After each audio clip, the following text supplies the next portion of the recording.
Step back! First class isn't for your kind! The words slice through the boarding area like a blade. Cristina Rodriguez doesn't lower her voice. She wants everyone to hear. Her uniform is crisp, her posture commanding, her smile sharp enough to cut glass. She plants herself directly in front of the elderly black couple blocking their path to the jet bridge. In exactly 25 minutes, Marcus Davis will walk through that same gate, the billionaire owner of the airline that employs her. Every person who humiliates his parents will be jobless before their flight lands. But Cristina doesn't know that yet. All she sees is what she wants to see. Two people who don't belong in her first-class cabin. Samuel Davis, 74, stands tall but patient. His dark brown skin is weathered by decades of work as a postal supervisor, his hands steady and gentle as they grip the handle of a worn leather carry-on. Beside him, Grace Davis, 71, clutches her boarding pass with both hands.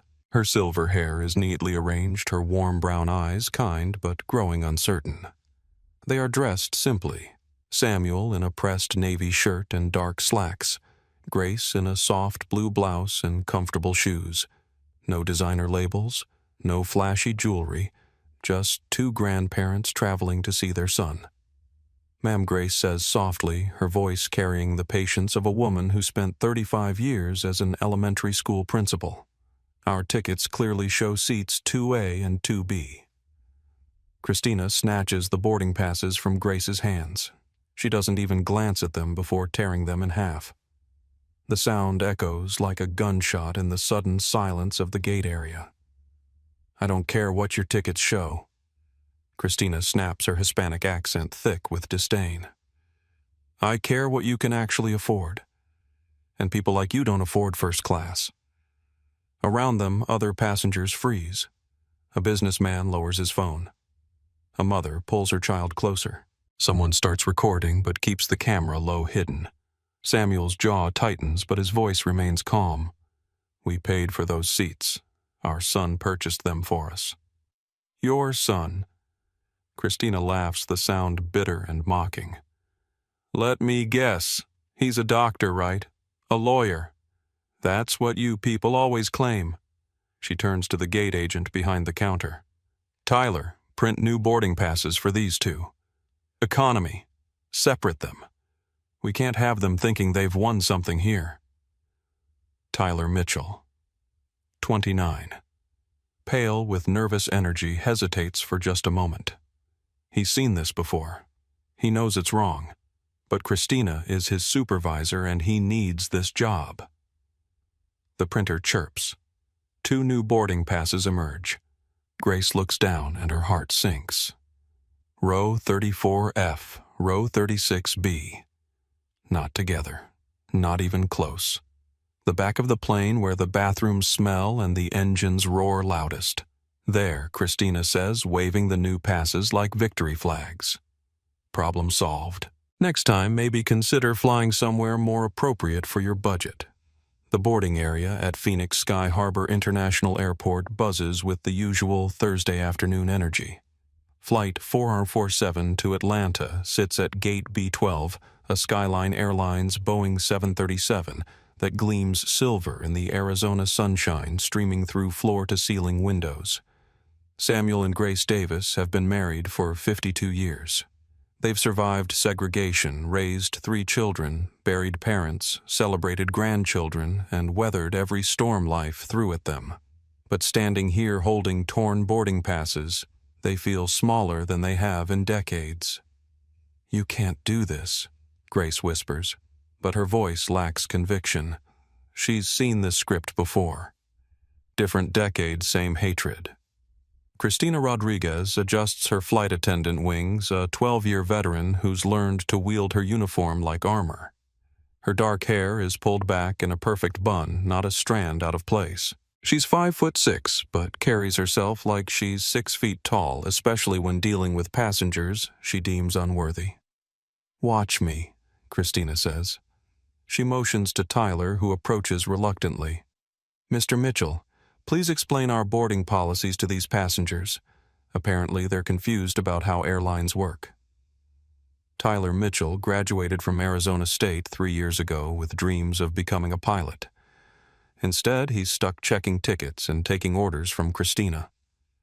His blonde hair is styled conservatively. His blue eyes dart nervously between the elderly couple and his supervisor. Ma'am Tyler addresses Grace, his voice barely above a whisper. Skyline Airlines reserves the right to adjust seating assignments for operational reasons. What operational reasons? Samuel asks. His voice carries the authority of a man who supervised 30 postal workers for 20 years, who never missed a day, who earned respect through consistency and fairness. Tyler glances at Christina, who nods encouragingly. Well, sir, sometimes the manifest shows discrepancies, upgrades that weren't properly verified, tickets that might have been, obtained through irregular channels. The accusation hangs in the air like smoke. Samuel's hands clench into fists, then slowly relax. Grace places a gentle touch on his arm. After 5 decades together, she knows his tells. She knows when he's fighting not to become the angry black man they want him to be. Are you suggesting we stole these tickets? Samuel asks quietly. Christina steps closer, invading their space. I'm not suggesting anything. I'm telling you that first class is for verified passengers only. And right now, you're not verified. Behind them, the gate area has gone silent. Travelers pretend to read phones, check watches, anything to avoid the uncomfortable reality playing out in front of them. A few record discreetly. Most look away. Maria Fernandez, a ground crew supervisor in her mid-30s, watches from beside the jet bridge door. She's seen Christina pull this routine before. Always with passengers who don't fit the right profile. Always with enough plausible deniability to avoid consequences. Maria's radio crackles. Ground crew to gate B12 boarding ready in 15 minutes. She acknowledges the call but doesn't move. Something about this feels different. More cruel. More public. The elderly couple's dignity being stripped away piece by piece and no one stopping it. Grace looks at the new boarding passes again. 34F and 36B. She calculates quickly, as teachers do. 28 rows apart. She'll be squeezed against the window in the back, Samuel alone in the middle aisle, both of them surrounded by strangers. Please, Grace says. And the word costs her something. We're both in our 70s. We have medical conditions. Could we at least sit together? Christina's smile turns predatory. Medical conditions like what? Besides entitlement. My wife has arthritis, Samuel explains patiently. Sitting alone in cramped conditions causes her significant pain. Then maybe Christina says, her voice dripping with false concern. You should have thought about that before trying to sit in seats you can't afford. Tyler shifts uncomfortably. He's witnessed Christina's cruelty before, but never this public, never this vicious. Part of him wants to speak up. The larger part wants to keep his job. The boarding passes have been issued, Tyler says weakly. Gate policy states. Gate policy. Samuel interrupts, gently states that passengers should be treated with dignity and respect. Does this look like respect to you, son? The question hits Tyler like a physical blow. He looks at the couple, really looks at them. Samuel's tired eyes holding decades of patience. Grace's hands trembling slightly as she grips her purse. 2 people who could be his own grandparents being humiliated for sport. Tyler starts, then stops. Christina's glare could melt steel. The decision is final. Christina announces loudly, ensuring nearby passengers can hear. Security will be called if there's any further disruption. She turns on her heel and strides toward the jet bridge, her heels clicking like a countdown timer. Tyler follows, shoulders hunched, not meeting the couple's eyes. Samuel and Grace stand alone with their new boarding passes, their original seats stolen, their dignity trampled. Around them, the gate area slowly returns to life as passengers realize the show is over. But not everyone is looking away. Maria Fernandez pulls out her phone and opens TikTok.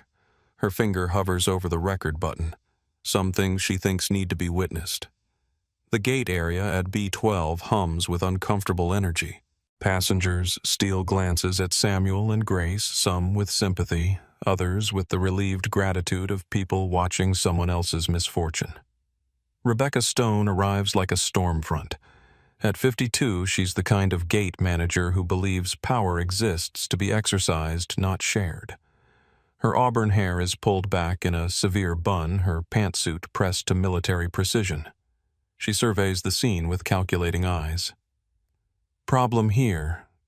Rebecca asks Christina, though her tone suggests she already knows the answer she wants. "Just a seating mix-up," Christina replies smoothly. "Some passengers trying to occupy seats beyond their fare class. Standard procedure was followed." Rebecca nods approvingly. "Good. Can't have people thinking they can game the airline. Sets a bad precedent." She approaches Samuel and Grace with the confidence of someone accustomed to having the last word. "I understand there's been some confusion about your seating assignment." "No confusion," Samuel says calmly. "Our son purchased first-class tickets for us. We have confirmation numbers."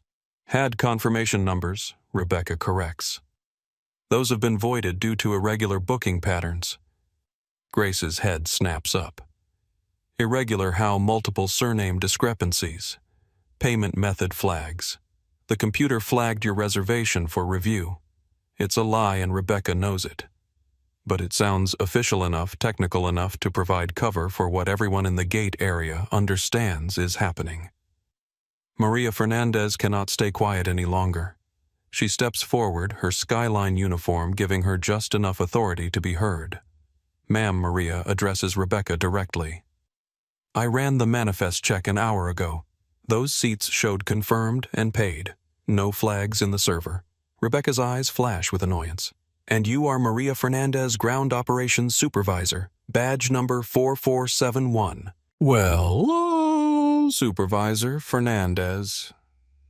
Rebecca's voice drips with condescension. "Perhaps you should focus on ground operations and leave passenger services to the professionals." But Maria's intervention has an effect. Other passengers lean in, sensing the lie. Phones begin appearing not so discreetly now. The power dynamic is shifting, even if slightly. Dr. Elena Vasquez, a 45-year-old emergency room physician traveling to a medical conference, watches from seat 1C. She's seen enough institutional prejudice to recognize the pattern. The official-sounding justifications, the bureaucratic doublespeak, the casual cruelty dressed up as policy. She stands and approaches the desk. "Excuse me. I couldn't help but notice this couple seems to be experiencing some medical distress." Rebecca turns irritated by another interruption. "Are you their doctor?" "I'm a doctor. And that woman is showing signs of elevated blood pressure and stress-induced tremors. If you're going to continue this discussion, I'd like to monitor her vital signs." Grace looks up gratefully. A stranger showing kindness when officials show only contempt. It's a gift she didn't expect. "That won't be necessary," Rebecca snaps. "The issue is resolved. They have appropriate seating. Separated seating for an elderly couple with medical conditions hardly seems appropriate." Dr. Vasquez responds evenly. The crowd is growing. Boarding should have started 5 minutes ago, but everyone is frozen watching this drama unfold. Some record openly now. Others whisper among themselves. Tyler Mitchell stands behind Christina like a guilty shadow. He's watched this routine too many times, stayed silent too often. But today feels different. Maybe it's the couple's dignity in the face of humiliation. Maybe it's the way other passengers are finally paying attention. "The boarding passes have been reissued," Tyler says suddenly. All eyes turn to him. But maybe we could find adjacent economy seats. For medical reasons." Christina whirls on him. "Mr. Mitchell, the seats are assigned. Period. I was just thinking. Don't think. Follow procedure." The rebuke is sharp enough to draw blood. Tyler shrinks back, but something in his eyes has changed. A line has been crossed. Maria Fernandez makes a decision that will change her life. She opens TikTok, points her camera, and hits record. "This is what discrimination looks like in 2024, she says quietly into her phone. An elderly African-American couple with valid first-class tickets being forced into economy and separated because they don't look like they belong. Turn that off," Rebecca snaps. "It's a public space." Maria replies, still filming. "And this is a public service announcement."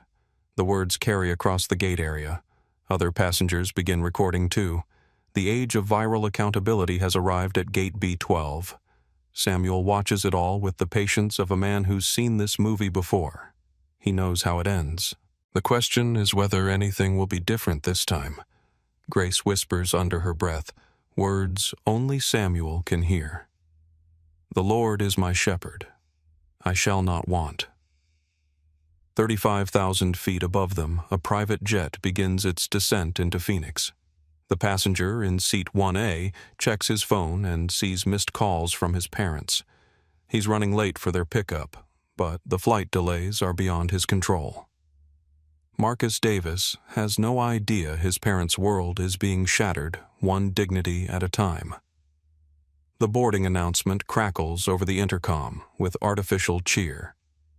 Skyline Flight 447 to Atlanta is now boarding all passengers. Samuel and Grace Davis walk the walk of the condemned. Every step down the jet bridge feels like a judgment rendered, a sentence served. Other passengers part before them like they're contagious, their shame so thick it's almost visible. The first-class cabin gleams with leather seats and polished surfaces. Samuel catches a glimpse of 2A and 2B, their seats now occupied by a businessman reading the Wall Street Journal and a woman sipping champagne. Neither looks up as the elderly couple passes. "Keep walking," Christina commands from behind them. Her voice carries the satisfaction of someone who's won a game only she was playing. The fabric barrier between first class and economy might as well be a prison door. The seats immediately shrink. The ceiling drops, the air thickens. Grace stumbles slightly, her arthritis flaring from stress in the narrow aisle. Steady baby Samuel whispers, his hand gentle on her back. Row 34F sits against the window in the very back of the plane. Grace looks at her assigned seat middle position between a large man who's already claiming both armrests and a teenager with headphones blasting music loud enough to rattle the tray table. 2 rows away, 36B awaits Samuel. Middle seat, between a woman clutching a crying infant and a man whose cologne is strong enough to strip paint. "This is wrong," Grace says quietly, but her words carry in the cramped space. Ma'am Tyler Mitchell appears beside them, his face flushed with guilt and authority in equal measure. "I need you to take your assigned seats so we can complete boarding." "We're 70-plus years old," Samuel explains patiently. "We've been married 52 years. We take care of each other. Separation is not just uncomfortable, it's potentially dangerous." Tyler's resolve wavers. He's seen his own grandparents struggle with travel, watched them support each other through every challenge. The parallel is impossible to ignore. "I understand, sir, but the assignments are final. If you'd like to file a complaint with who Grace asks. Your supervisor just told us we're lucky to be on the plane at all." Behind them, the boarding line has slowed to a crawl. Passengers crane their necks to see what's causing the delay. Some mutter impatiently. Others watch with growing unease. Maria Fernandez follows the drama with her camera staying far enough back to avoid confrontation, but close enough to document everything. Her TikTok video is already gaining views, shares, comments. The hashtag Elderly Dignity Matters is beginning to trend. Dr. Vasquez has taken a first-class seat but keeps looking back toward the commotion. Her medical training includes recognizing distress signals, and Grace Davis is showing all of them. Elevated breathing, trembling hands, the glazed look of someone in shock. Flight attendant Dr. Vasquez calls to Christina. I'm concerned about that passenger's medical condition. Christina barely glances back. She's fine. People exaggerate medical conditions to get special treatment all the time. I'm a licensed physician. I'm telling you she's showing signs of a hypertensive episode. And I'm a trained flight attendant with 12 years' experience. I know the difference between medical emergency and manipulation. The exchange carries through the cabin. Other passengers listen with growing discomfort. This has gone beyond seating arrangements into something darker, more personal. Samuel helps Grace into her middle seat. The large man beside her doesn't move his elbows. The teenager turns up his music. Grace closes her eyes and grips the armrests, her knuckles white against brown skin.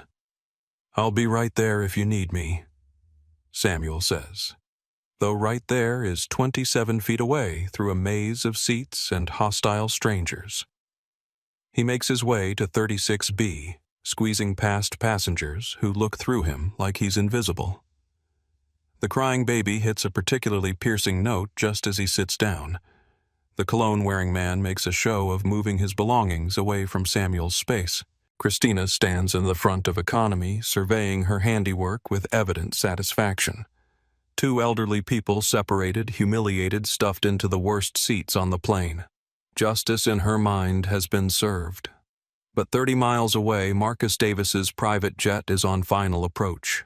The CEO of Atlantic Aviation Group, the parent company that owns Skyline Airlines, checks his phone one more time. Still no response from his parents. They're probably already boarding, he thinks. Always early to everything. If only he knew. Tyler Mitchell makes one last attempt at redemption. He approaches Grace's seat with a cup of water. "Ma'am, would you like some water? For your blood pressure?" Grace looks up at him with eyes that have seen too much cruelty and too little kindness. "That's very thoughtful, son. But water won't fix what's broken here." The words hit Tyler like a physical blow. Around him, passengers pretend not to hear, but every syllable lands with precision. What's broken here isn't just a seating arrangement. It's the casual certainty that some people matter less than others. 52 years ago, Samuel Davis stood outside Grace Johnson's parents' house in Birmingham, Alabama, holding flowers he'd picked from his mother's garden and wearing his only good suit.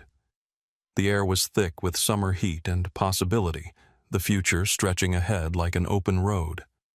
He was 22, she was 19. He worked at the post office sorting mail in the segregated facility downtown. She taught Sunday school and dreamed of becoming a real teacher someday, when schools finally let black women do more than clean the classrooms. "You sure about this boy, Gracie?" her father had asked that evening, rocking on the porch, while Samuel waited nervously in the parlor. "He's steady, but steady don't always put food on the table." Grace had smoothed her best dress and smiled with the confidence of a woman who sees past appearances to character. "Daddy, that man would walk through fire for the people he loves. And he's going to love our children the same way he loves me." She was right on both counts. Samuel had indeed walked through fire. 3 children raised on a postal supervisor's salary, a mortgage paid off early through overtime and sacrifice. 5 grandchildren who called him Papa and ran to him first at every family gathering. 45 years of steady work, never missing a day, earning respect through reliability rather than rhetoric. Grace had become the teacher she dreamed of being. Not just any teacher, a principal. 35 years shaping young minds at Carver Elementary, where she instituted the first reading program for struggling students and personally tutored kids whose parents worked double shifts. Her office walls were covered with graduation photos, wedding invitations, birth announcements from students who remembered the woman who believed in them when nobody else would. They built their life brick by brick, dollar by dollar, day by day. No shortcuts, no handouts, no excuses. When Samuel came home exhausted from lifting mail sacks and dealing with hostile supervisors who resented his competence, Grace would rub his shoulders and remind him that their children were watching. When Grace faced school board meetings where she was the only black face in the room, Samuel would iron her best dress and tell her to speak truth regardless of who wanted to hear it. Now they sit in the cramped economy section of Flight 447, separated like strangers, their lifetime of love and achievement reduced to the color of their skin and the assumptions of people who never bothered to learn their names. Samuel stares at the safety card without seeing it, remembering the conversation with Marcus 3 weeks ago. "Dad let me fly you first class. You and Mama have earned it. Son, economy is fine. We've never needed fancy. I know you don't need it. I want you to have it. For once in your lives, let someone take care of you the way you took care of everyone else." The tickets had arrived by overnight mail. 2 first-class seats on Skyline Airlines. Confirmation numbers printed in official-looking fonts. A gift from a son to parents who'd sacrificed everything so he could succeed. Marcus Davis had built Atlantic Aviation Group from nothing into a $4.2 billion empire. Private jets, commercial airlines, cargo operations across 3 continents. But his greatest achievement wasn't business success. It was remembering where he came from and who brought him there. He'd started Atlantic as a single-plane charter service working 18-hour days and sleeping in airport lounges. When banks wouldn't loan to a young black entrepreneur, Samuel had quietly mortgaged the family house to provide startup capital. When investors demanded control, Grace had reminded Marcus that integrity isn't for sale, no matter the price. "Your parents don't just love you," she'd told him during those early struggles. "They believe in you. Don't make them wrong about that." Every contract Marcus signed, every deal he negotiated, every expansion he planned, carried the weight of that belief. Atlantic grew because Marcus never forgot that success means nothing if it doesn't honor the people who made it possible. Grace shifts uncomfortably in her middle seat, the teenager's music pounding against her eardrums. Her arthritis flares when she's stressed and the cramped position sends sharp pains through her joints. She tries to find a comfortable position, but the large man beside her has claimed every inch of available space. She closes her eyes and returns to her morning routine, the one that sustained her through 52 years of marriage and 71 years of life. Psalm 23, memorized in childhood, polished smooth by repetition. "The Lord is my shepherd, I shall not want. He maketh me to lie down in green pastures." 2 rows away, Samuel watches his wife's discomfort with the helpless frustration of a man who spent 5 decades protecting her from everything he could control. Her head is tilted at an awkward angle. Her breathing is shallow. She's in pain, and there's nothing he can do about it. The crying baby reaches a new octave of distress. The cologne-wearing man mutters about people who can't control their children. The woman with the infant looks exhausted, apologetic, desperate.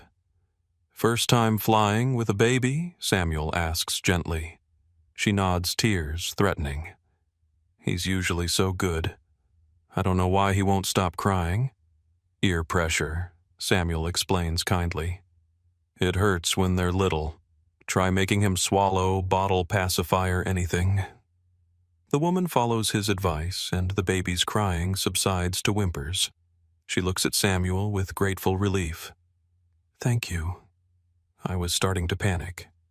3 children, 5 grandchildren. Samuel smiles. You learn a few things. It's a moment of human connection in an environment designed to strip away humanity.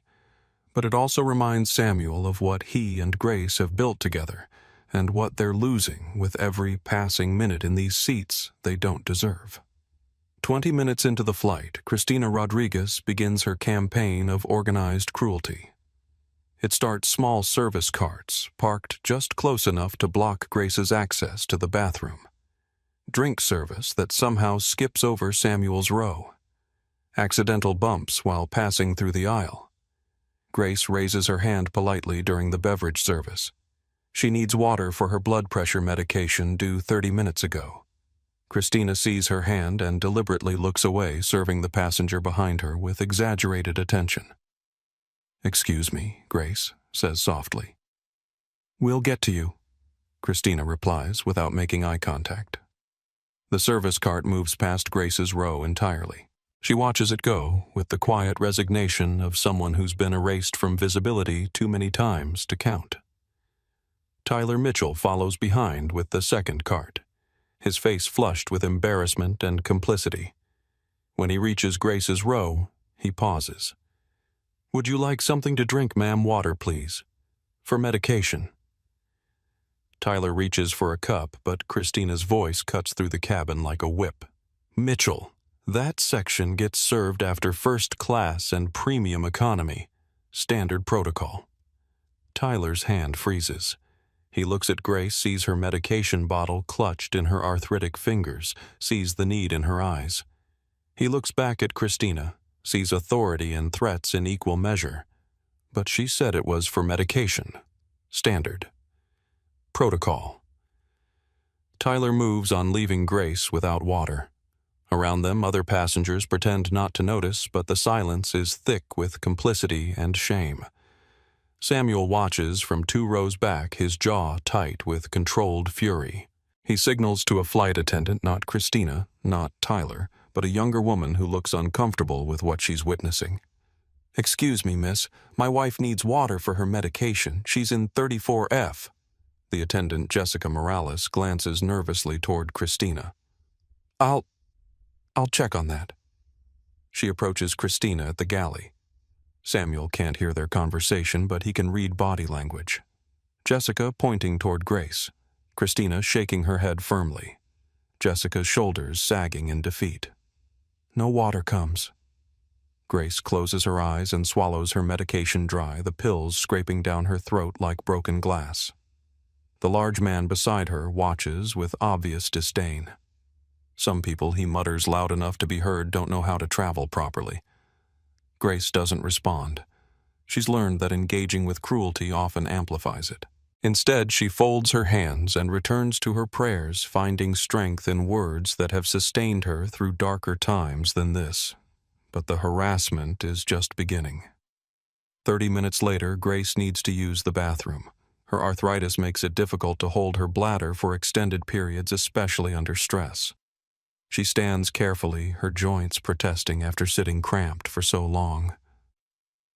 The aisle is blocked by a service cart.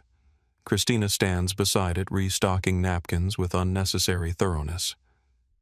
"Excuse me," Grace says politely. "Could I get by?" Christina looks up with false surprise. "Oh, bathroom break already. We just started service. I have a medical condition." "Everyone has a medical condition at altitude," Christina interrupts. "Air pressure affects everyone." She makes no move to clear the aisle. Grace stands beside her seat, increasingly desperate, while other passengers pretend not to see her distress. "Please," Grace says, the word costing her dignity. "I really need to get by." Christina sighs theatrically. "I suppose we can make an exception, but the cart will need to be moved back into position afterward. It's going to delay service for the entire cabin." She announces this loudly enough for nearby passengers to hear. The implication is clear. This old woman's needs are disrupting everyone else's comfort. Grace makes her way to the bathroom with burning cheeks and trembling hands. Behind her, she hears muttered complaints about difficult passengers and people who don't understand airline procedures. When she returns, the service cart is positioned exactly where it was before blocking her access to her seat. "Excuse me," she says again. Christina doesn't look up from her clipboard. "Service is in progress. You'll need to wait." Grace stands in the narrow aisle for 10 minutes while Christina completes tasks that could have been finished in 2. Other passengers squeeze past her, some apologetic, others annoyed. She's a human obstacle, a source of inconvenience, a problem to be managed rather than a person to be served. Samuel watches every moment of his wife's humiliation with the helpless rage of a man who's spent 74 years learning to control his anger. His hands clench and unclench. His breathing deepens. Every instinct screams at him to intervene, to protect her, to demand the basic respect she deserves. But he knows that script too. The angry black man, the threatening presence, the justification for escalation that will only make things worse.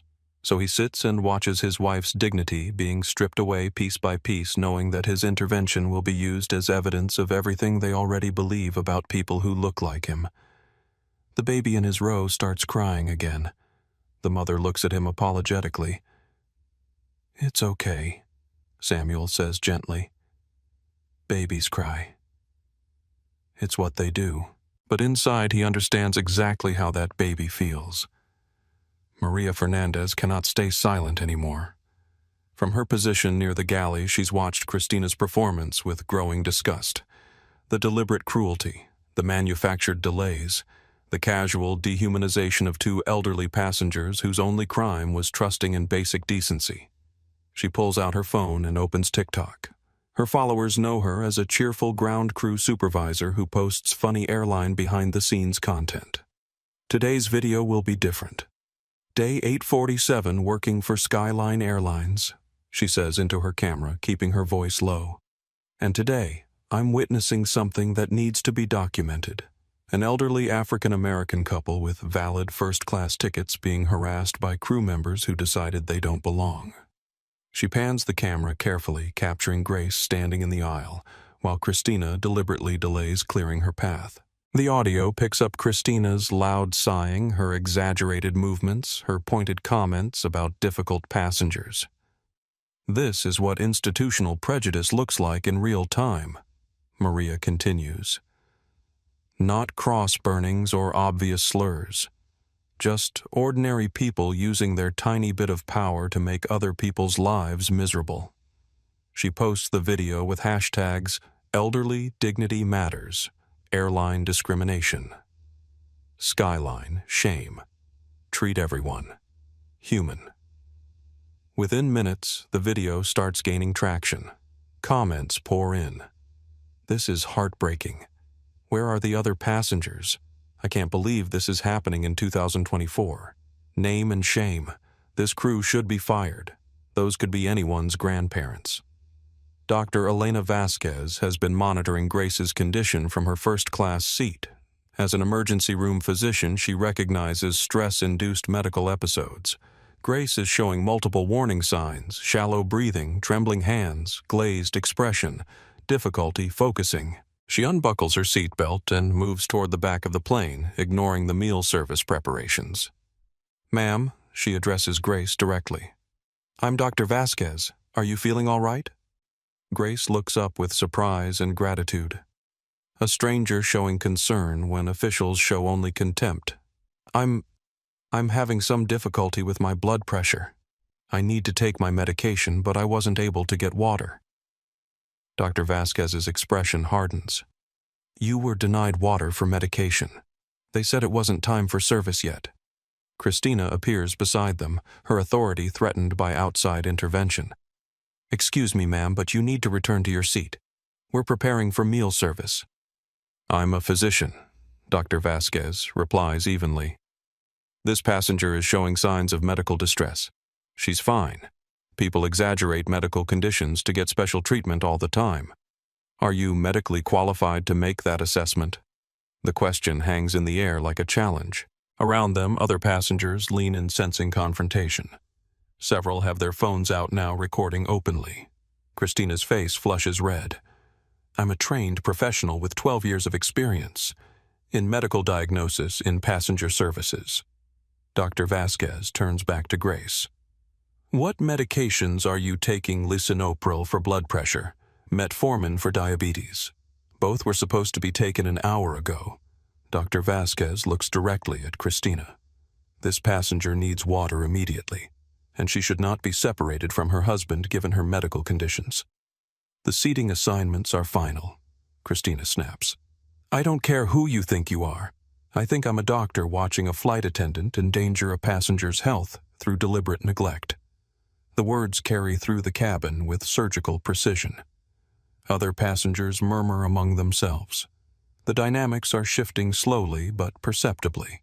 Jessica Morales approaches with a cup of water, her face flushed with shame and determination. "Here you go, ma'am, for your medication." Christina whirls on her. "I didn't authorize that." "She's a diabetic with blood pressure issues," Jessica responds quietly. Authorization shouldn't be necessary. It's a moment of moral courage that surprises everyone, including Jessica herself. She's watched Christina's bullying for months without speaking up. Today, something inside her finally breaks. Grace takes her medication with trembling hands, the water like salvation after drought. "Thank you," she whispers to both Jessica and Dr. Vasquez. But Christina isn't finished. Her authority has been challenged publicly, and that cannot stand.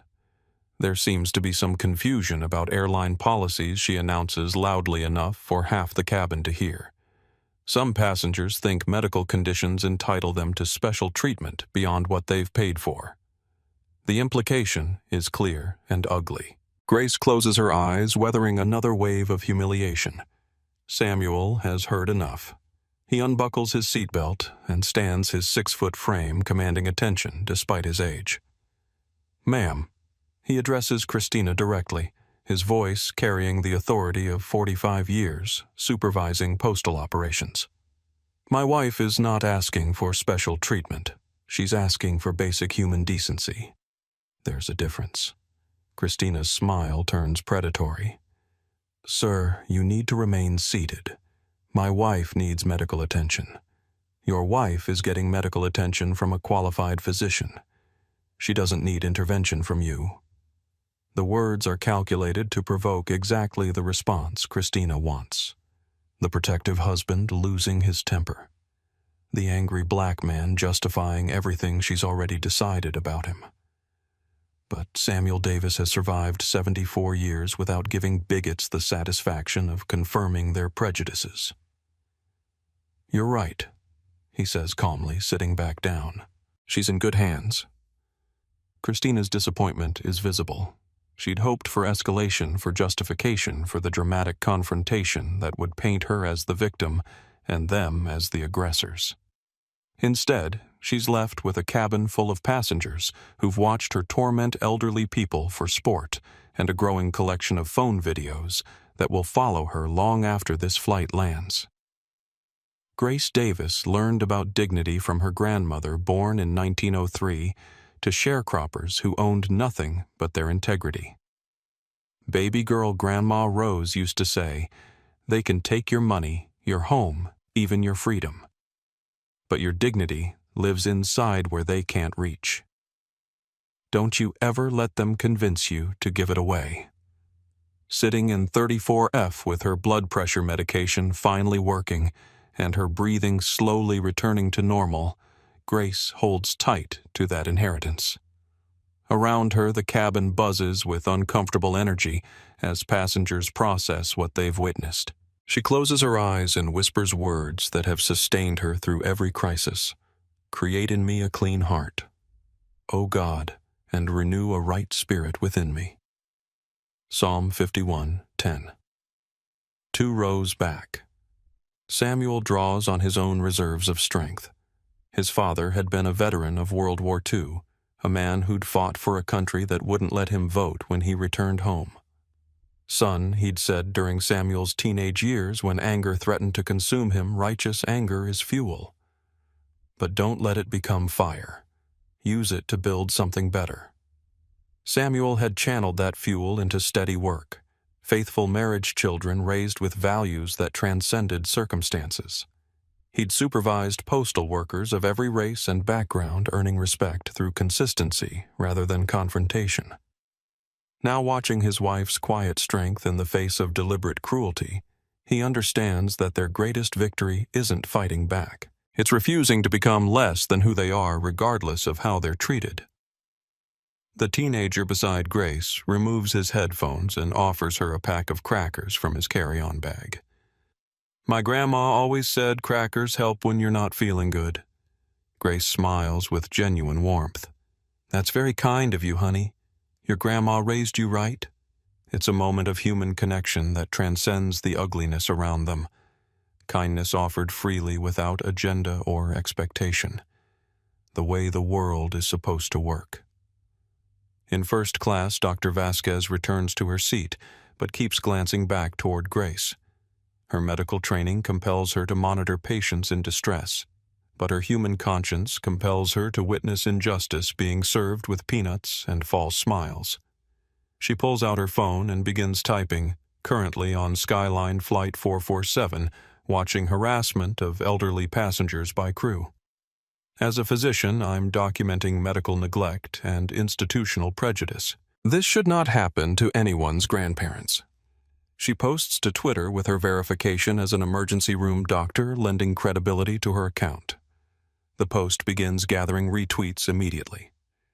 Meanwhile, 30,000 feet below them, Marcus Davis's private jet has landed at Phoenix Sky Harbor. He checks his phone as the aircraft taxis to the Atlantic Aviation private terminal. Still no response from his parents. They must be in the air by now, he thinks, looking at his watch. Flight 447 departed on time according to the Skyline app. He has no idea that his parents are currently living through the worst travel experience of their lives, or that their treatment is being documented by strangers who understand that some injustices are too important to ignore. In the main cabin of Flight 447, the meal service begins with the artificial cheerfulness that masks authentic contempt. Christina serves first class with exaggerated attention, making sure economy passengers can see the difference in treatment. When the service reaches Grace's row, Christina bypasses her entirely, serving the passengers on either side with theatrical politeness. "Excuse me," Grace says softly. "Could I have a meal, please?" Christina turns with manufactured surprise. "Oh, I'm sorry, did you pay for the meal service?" It's another lie. Meals are included in all fares on cross-country flights, but Christina delivers it with such authority that other passengers believe it might be true. I thought meals were included," Grace responds uncertainly. "Premium meals are included. Basic economy meals are available for purchase." Grace opens her purse with shaking hands, looking for her credit card. The humiliation of paying for something that should be free pales beside the hunger and the public spectacle of her confusion. Jessica Morales appears beside Christina with a meal tray. "All meals are complimentary on flights over 3 hours," she says firmly. "Company policy." She serves Grace with the same attention she'd given first-class passengers, ignoring Christina's furious glare. It's another act of quiet rebellion, another crack in the foundation of institutional cruelty, and another moment being captured by passengers who understand they're witnessing something that needs to be remembered. 2 hours into Flight 447, Christina Rodriguez makes the decision that will end her career. The small acts of cruelty aren't providing enough satisfaction. The viral videos are gaining traction. Passengers are starting to openly support the elderly couple she's marked for humiliation. It's time for escalation.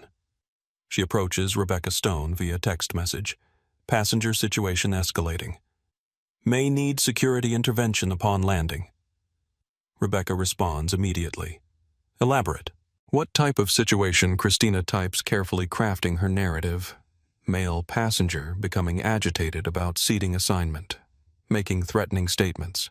Female passenger claiming medical emergency to manipulate staff. Concerned about flight safety. Every word is calculated. Threatening statements that never happened. Manipulate staff to describe someone taking prescribed medication.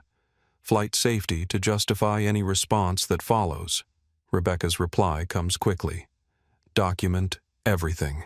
I'll coordinate with Atlanta security. Christina smiles with satisfaction. The bureaucracy of justification is now in motion. Whatever happens next can be blamed on passenger aggression and safety protocols. She approaches Samuel's row with Tyler Mitchell trailing reluctantly behind her. The baby nearby has finally stopped crying, sleeping peacefully against its mother's chest. The cabin hums with the quiet energy of people settling in for a long flight. Sir Christina addresses Samuel with official authority. I need you to come with me to discuss your behavior. Samuel looks up from his book with genuine confusion. My behavior. Multiple passengers have complained about your aggressive demeanor. I need to address this before it becomes a safety issue. The lie is so audacious, so completely disconnected from reality that Samuel doesn't immediately respond. Around him, passengers who've witnessed the entire encounter listen with growing incredulity. What aggressive behavior, Samuel asks calmly. Standing up without permission. Raising your voice to crew members. Making intimidating statements. Each accusation is a twist of reality designed to paint Samuel as the aggressor. Standing up to check on his wife becomes without permission. Speaking clearly becomes raising his voice. Requesting basic respect becomes intimidating statements. Dr. Vasquez unbuckles her seatbelt again. She's watched this drama unfold from the beginning, and she recognizes gaslighting when she sees it. "I've been monitoring this situation for 2 hours," she announces loudly enough for nearby passengers to hear. "That gentleman has been nothing but polite and respectful. Your accusations are completely false." Christina whirls on her. "Ma'am, please return to your seat. This doesn't concern you. A passenger being falsely accused of aggressive behavior concerns everyone on this aircraft. The cabin is electric now. Passengers lean forward, sensing major confrontation. Phones appear, cameras focus, social media posts begin in real time. Tyler Mitchell shifts uncomfortably beside Christina. He's watched Samuel for 2 hours. The man hasn't raised his voice, hasn't made threats, hasn't done anything except exist while black and married to someone Christina decided to target. Sir Tyler addresses Samuel directly, his voice thick with guilt. "Have you made any statements that could be interpreted as threatening?" It's a question designed to give Samuel an opportunity to defend himself. Tyler's small act of fairness in an environment of orchestrated cruelty. No, Samuel replies simply. "I asked if my wife could have water for her medication. I asked if we could sit together because of her medical conditions. That's the extent of my aggressive behavior." The words land with devastating accuracy. Around them, passengers murmur among themselves. The narrative Christina's trying to construct is collapsing under the weight of witnessed truth. But Christina isn't finished. She's committed to this course of action, and retreat isn't possible. "Sir, I'm going to need you to move to the front of the aircraft where we can better monitor the situation." "What situation?" Samuel asks. "The situation you've created through your behavior. It's circular logic designed to confuse and intimidate. But Samuel Davis has spent 45 years dealing with bureaucrats who use authority as a weapon. He recognizes the playbook. "I'll move wherever you want me to move," he says calmly. "But I'd like the record to show that I've done nothing wrong, and this appears to be retaliation for requesting basic courtesy." The precision of his response catches Christina off guard. She expected anger defensiveness, the kind of reaction that would justify her narrative. Instead, she's facing someone who understands exactly what's happening and refuses to cooperate with his own demonization. The record, Christina says with false authority, will show that a passenger became agitated and required intervention. The record, Dr. Vasquez interjects, will show that a crew member harassed elderly passengers and then fabricated safety concerns when witnesses started documenting her behavior. The battle lines are drawn now. Christina and her manufactured crisis on one side. Samuel Dr. Vasquez and growing passenger support on the other. And 30 million TikTok views waiting to see who truth and justice really serve. Grace watches from her seat with the sick understanding that her husband is being transformed from victim to villain before her eyes. She's seen this script too many times. The gentle black man recast as threatening. The quiet dignity reframed as suspicious behavior. She stands carefully, her arthritis protesting, and makes her way toward the confrontation. "Ma'am," Tyler says quickly. "Please remain seated." "That's my husband," Grace replies with the authority of 52 years of marriage. "If he's supposedly threatening, then I should be afraid of him, shouldn't I?" "Do I look afraid to you?" The question is devastatingly effective. Grace approaches Samuel without hesitation, takes his arm with obvious affection, and stands beside him with the fearless support of a wife who knows her husband's character. "If he's dangerous," she continues, "why am I holding his hand instead of calling for help?" Christina's narrative crumbles completely. You can't claim a man is threatening when his elderly wife clings to him for comfort rather than protection from him. The cabin falls silent except for the engine noise and the quiet clicking of phone cameras documenting the moment truth stands up to power and refuses to back down. Maria Fernandez's TikTok video has exploded beyond her wildest imagination. In 3 hours, Elderly Dignity Matters has accumulated 2.3 million views, 847,000 shares, and 156,000 comments. The story is spreading faster than she can track. Her phone buzzes constantly with notifications. Reporter Jenkins has shared your video. Civil Rights Law has tagged you in a post. Airline Transparency wants to interview you. The comments section tells its own story. This is exactly what happened to my grandfather in 1962. Same script, different decade. I work for an airline and this behavior is not normal. Someone needs to be fired. Those could be my grandparents. This is heartbreaking. Name and shame. What's the flight number? What's the crew's names? But it's not just Maria's video anymore. Dr. Vasquez's Twitter thread has been retweeted 47,000 times by verified accounts, including journalists, civil rights lawyers, and celebrities. Jessica Morales has started posting from her crew account, risking her job to document what she's witnessing. Most powerfully, other passengers are recording from multiple angles. Samuel and Grace's confrontation with Christina is being captured by 6 different cameras, simultaneously creating a documentary record that can't be disputed or dismissed. Passenger rights posts Flight 447 Skyline Airlines. Real-time documentation of crew harassing elderly passengers. This is why we need federal passenger protection laws. TMZ reposts Maria's original video discrimination at 30,000 feet elderly couple humiliated by airline staff. Shocking footage inside. The Shade Room adds commentary, the audacity. In 2024. Watch how this crew treats these grandparents and tell me we don't still have work to do. In Seat 12C, passenger Jonathan Weber, a documentary filmmaker traveling to Atlanta for a film festival, has been recording everything with professional equipment. His camera captured Christina's false accusations, Samuel's dignified responses, Grace's medical distress, and the growing passenger revolt. He uploads a carefully edited 2-minute sequence to YouTube with the title, Airline Crew Targets Elderly Black Couple. Full documentation. Within an hour, it has 890,000 views and climbing. The comments are brutal. Fire every single crew member involved. This is why people don't trust airlines anymore. Lawsuit incoming. As it should be. Those crew members just ended their own careers. Back in Phoenix, Marcus Davis's assistant, Amanda Rodriguez, calls him urgently. Marcus, you need to see this. There's a viral video about an elderly couple being mistreated on a Skyline flight. The passengers look like your parents. Marcus pulls up the video on his phone and his blood runs cold. There's his father standing with quiet dignity while a flight attendant accuses him of threatening behavior. There's his mother clutching her medication bottle with shaking hands. His parents, on his airline, being humiliated by his employees. What flight, he asks, his voice deadly calm.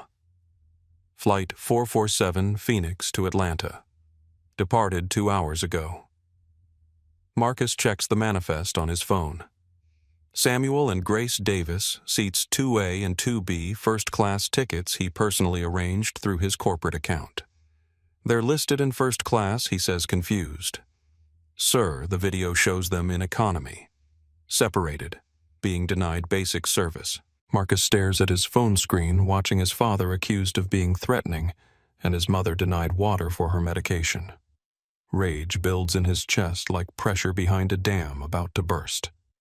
Get me the pilot of Flight 447 immediately, he orders, and prepare the corporate jet. I'm flying to Atlanta right now. Sir, should I contact Skyline Management number? I am Skyline Management. And someone is about to discover exactly what that means. Meanwhile, on Flight 447, the viral momentum is reaching critical mass. Passengers are discovering that their fellow travelers are documenting airline abuse in real time, and the energy is shifting from uncomfortable observation to active solidarity. A passenger in seat 23A, retired teacher Margaret Phillips, stands up and addresses the cabin directly. "I've been teaching for 35 years, she announces. "I know what bullying looks like. And I know that silence makes us all accomplices. What's happening to this couple is wrong, and we all see it." Her words trigger something powerful. Other passengers begin standing, showing support through visible solidarity. An elderly white man in 14B makes his way to Samuel and Grace. "Son," he addresses Samuel. "I'm a Korean War veteran. I've seen good men face down bigger enemies than this. You've got support here." A Hispanic woman in 28C approaches Grace. "Mama, I'm a nurse. Are you feeling okay? Do you need medical attention?" The cabin transforms from uncomfortable silent observation to active community support.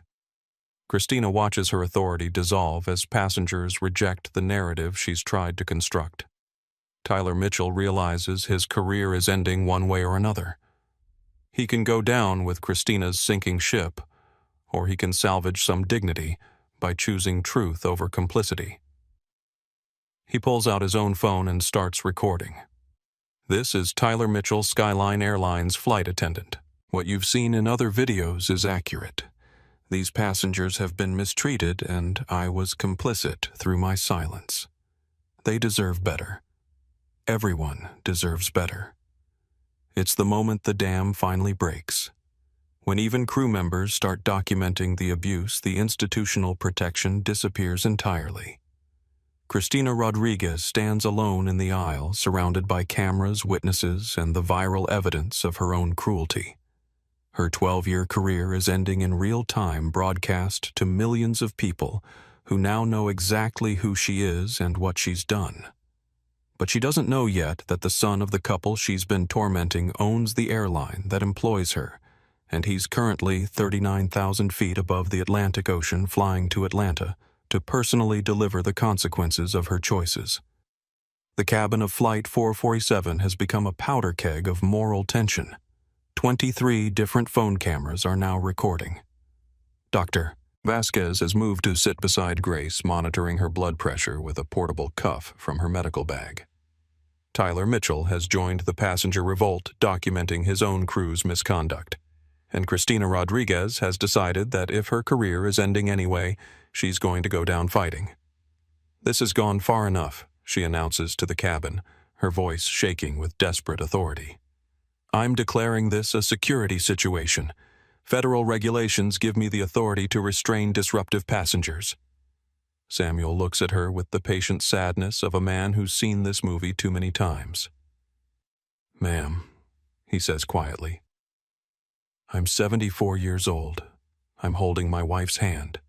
The most disruptive thing I've done today is exist in a space where you decided I don't belong." The words land with surgical precision. Around them, passengers murmur agreement. The narrative Christina's trying to construct is so obviously false that it insults everyone's intelligence. But desperation makes people dangerous. "Sir, I'm ordering you to move to the front of the aircraft where you can be properly monitored. And if I refuse, then you'll be arrested upon landing for interfering with a flight crew. It's the nuclear option, the threat that's supposed to end all resistance. But Samuel Davis has lived through worse threats than unemployment and arrest." "Then I guess I'll be arrested," he says calmly, "because I'm not going anywhere without my wife." Grace squeezes his hand, her voice thick with emotion. 52 years, she whispers. "We've been together 52 years. We've never been separated by choice, and we're not starting now." The words hit the cabin like an emotional bomb. Passengers who've watched this elderly couple's dignity being destroyed for 3 hours finally understand the full scope of the cruelty they're witnessing. Margaret Phillips. The retired teacher stands up again. "I've had enough," she announces. "This woman," she points at Christina, "has spent 3 hours torturing 2 people whose only crime was buying airplane tickets while black. and now she's threatening them with arrest for the crime of loving each other. Her words trigger something primal. Other passengers begin standing, not just documenting now, but actively intervening. "This is wrong," calls out the Korean War veteran. "They haven't done anything," adds the Hispanic nurse. "We're all witnesses," declares Jonathan Weber, the filmmaker. Everything is documented. Christina realizes she's losing control entirely. Her authority is dissolving in real-time, broadcast live to millions of viewers. She makes one final desperate play. "Fine," she snaps. "If you want to support disruptive passengers over airline crew, then you can all explain it to federal marshals in Atlanta." She pulls out the aircraft phone and dials the cockpit. "Captain Palmer, this is Rodriguez. We have multiple passengers interfering with crew operations. I'm requesting law enforcement meet the aircraft in Atlanta." In the cockpit, Captain Jake Palmer, a 22-year veteran who's watched Christina's patterns of abuse for months without intervening, faces his own moment of reckoning. What exactly are the passengers doing, Christina? Refusing to comply with crew instructions, creating a disturbance, supporting aggressive behavior. Palmer checks the security cameras that monitor the main cabin. He sees an elderly black couple holding hands while surrounded by supportive passengers. He sees Tyler Mitchell recording his own crew's misconduct. He sees no aggression, no threats, no disturbance beyond people refusing to accept cruelty as normal. Christina Palmer says carefully, "What I see on the security monitor doesn't match your description, Captain. I'm telling you we have a security situation. What I have." Palmer interrupts is a crew member who appears to be harassing passengers and then fabricating security concerns when called out for it. The captain's words echo through the cabin via the open phone line. Christina realizes that even her last institutional ally has abandoned her. Dr. Vasquez takes the opportunity to address Palmer directly. "Captain, this is Dr. Elena Vasquez in seat 1C. I'm an emergency room physician, and I've been documenting medical neglect and harassment of elderly passengers by your crew. What's happening here isn't a security issue, it's a humanitarian crisis." Palmer's voice comes back grim and decisive. "Dr. Vasquez, thank you for the clarification. Christina, return to your station. Service the passengers professionally. We'll discuss this situation on the ground. It's over. Christina's authority is gone. Her narrative is exposed. Her career is finished." She stands alone in the aisle, surrounded by cameras and witnesses with nowhere left to run. Samuel Davis looks at his wife with infinite tenderness. "You okay, baby?" Grace nods, tears finally flowing freely. Not from sadness, but from relief. From gratitude. From the overwhelming emotion of watching strangers choose courage over comfort to stand with them in their moment of need. "I'm proud of you," she whispers to Samuel. "Proud of how you handled this. Proud of who you are." Around them, passengers begin to applaud. Not celebration, but recognition. Two people who refused to surrender their dignity even when the entire airline apparatus was designed to strip it away. Two people who showed everyone else what quiet strength looks like under pressure. But the story isn't over yet. 39,000 feet above the Missouri River, Marcus Davis's private jet races toward Atlanta at maximum speed. The billionaire CEO of Atlantic Aviation Group has spent the last hour watching viral videos of his parents being humiliated by his own employees. His phone shows 847 missed calls from Skyline management, desperate to explain and apologize before their boss arrives in Atlanta with the fury of a son whose family has been attacked. They're too late for explanations. Marcus Davis is coming to collect what's owed. The Gulfstream G650 touches down at Hartsfield-Jackson Atlanta International Airport with the precision of controlled fury. Marcus Davis unbuckles his seatbelt before the aircraft stops rolling. His jaw tight with the kind of anger that doesn't explode, it calculates.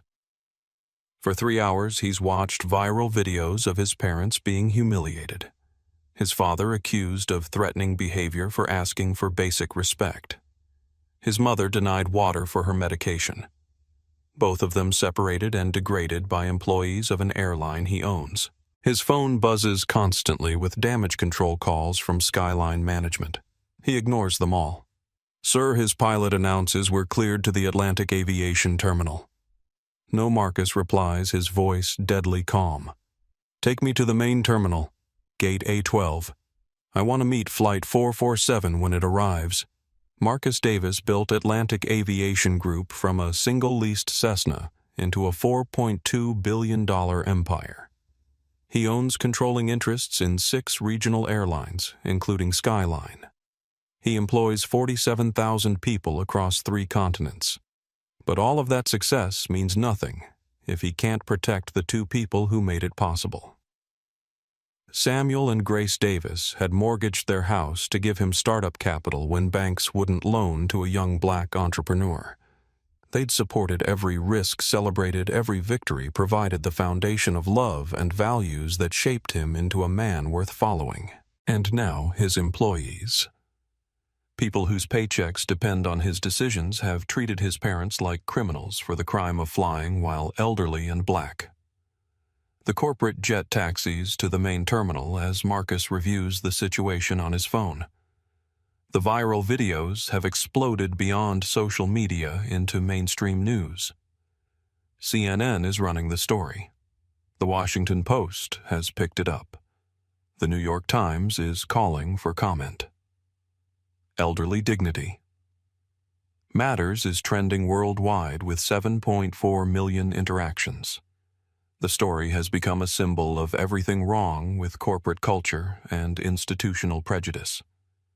But Marcus isn't interested in symbols. He's interested in justice. His phone rings. Again. This time it's David Harrison, CEO of Skyline Airlines, the man Marcus personally hired to run daily operations. Marcus answers on the first ring. "David." "Marcus, thank God. I've been trying to reach you for hours. We have a situation." "We have a situation." Marcus interrupts, his voice like ice. "Where your employees humiliated my parents for 3 hours while I was in the air watching it happen in real time." Silence on the other end. Harrison is calculating, trying to find words that might salvage his career. "Marcus, I want you to know that this doesn't represent our values. It represents exactly your values.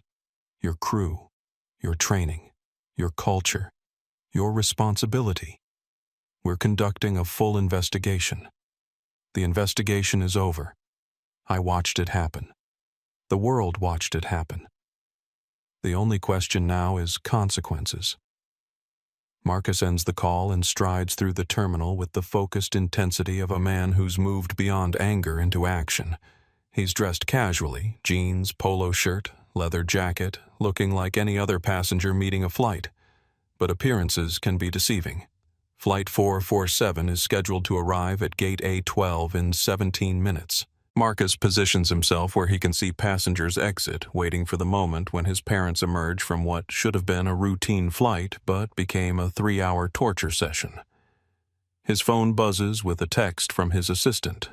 Media is gathering outside Atlantic Aviation headquarters. "How should I respond?" Marcus types back. "No comment until after I speak with my parents. Because this isn't about corporate crisis management or public relations strategy. It's about 2 70-something grandparents who trusted their son's airline to treat them with basic human dignity and got cruelty instead." The gate agent at A12 recognizes Marcus as he approaches.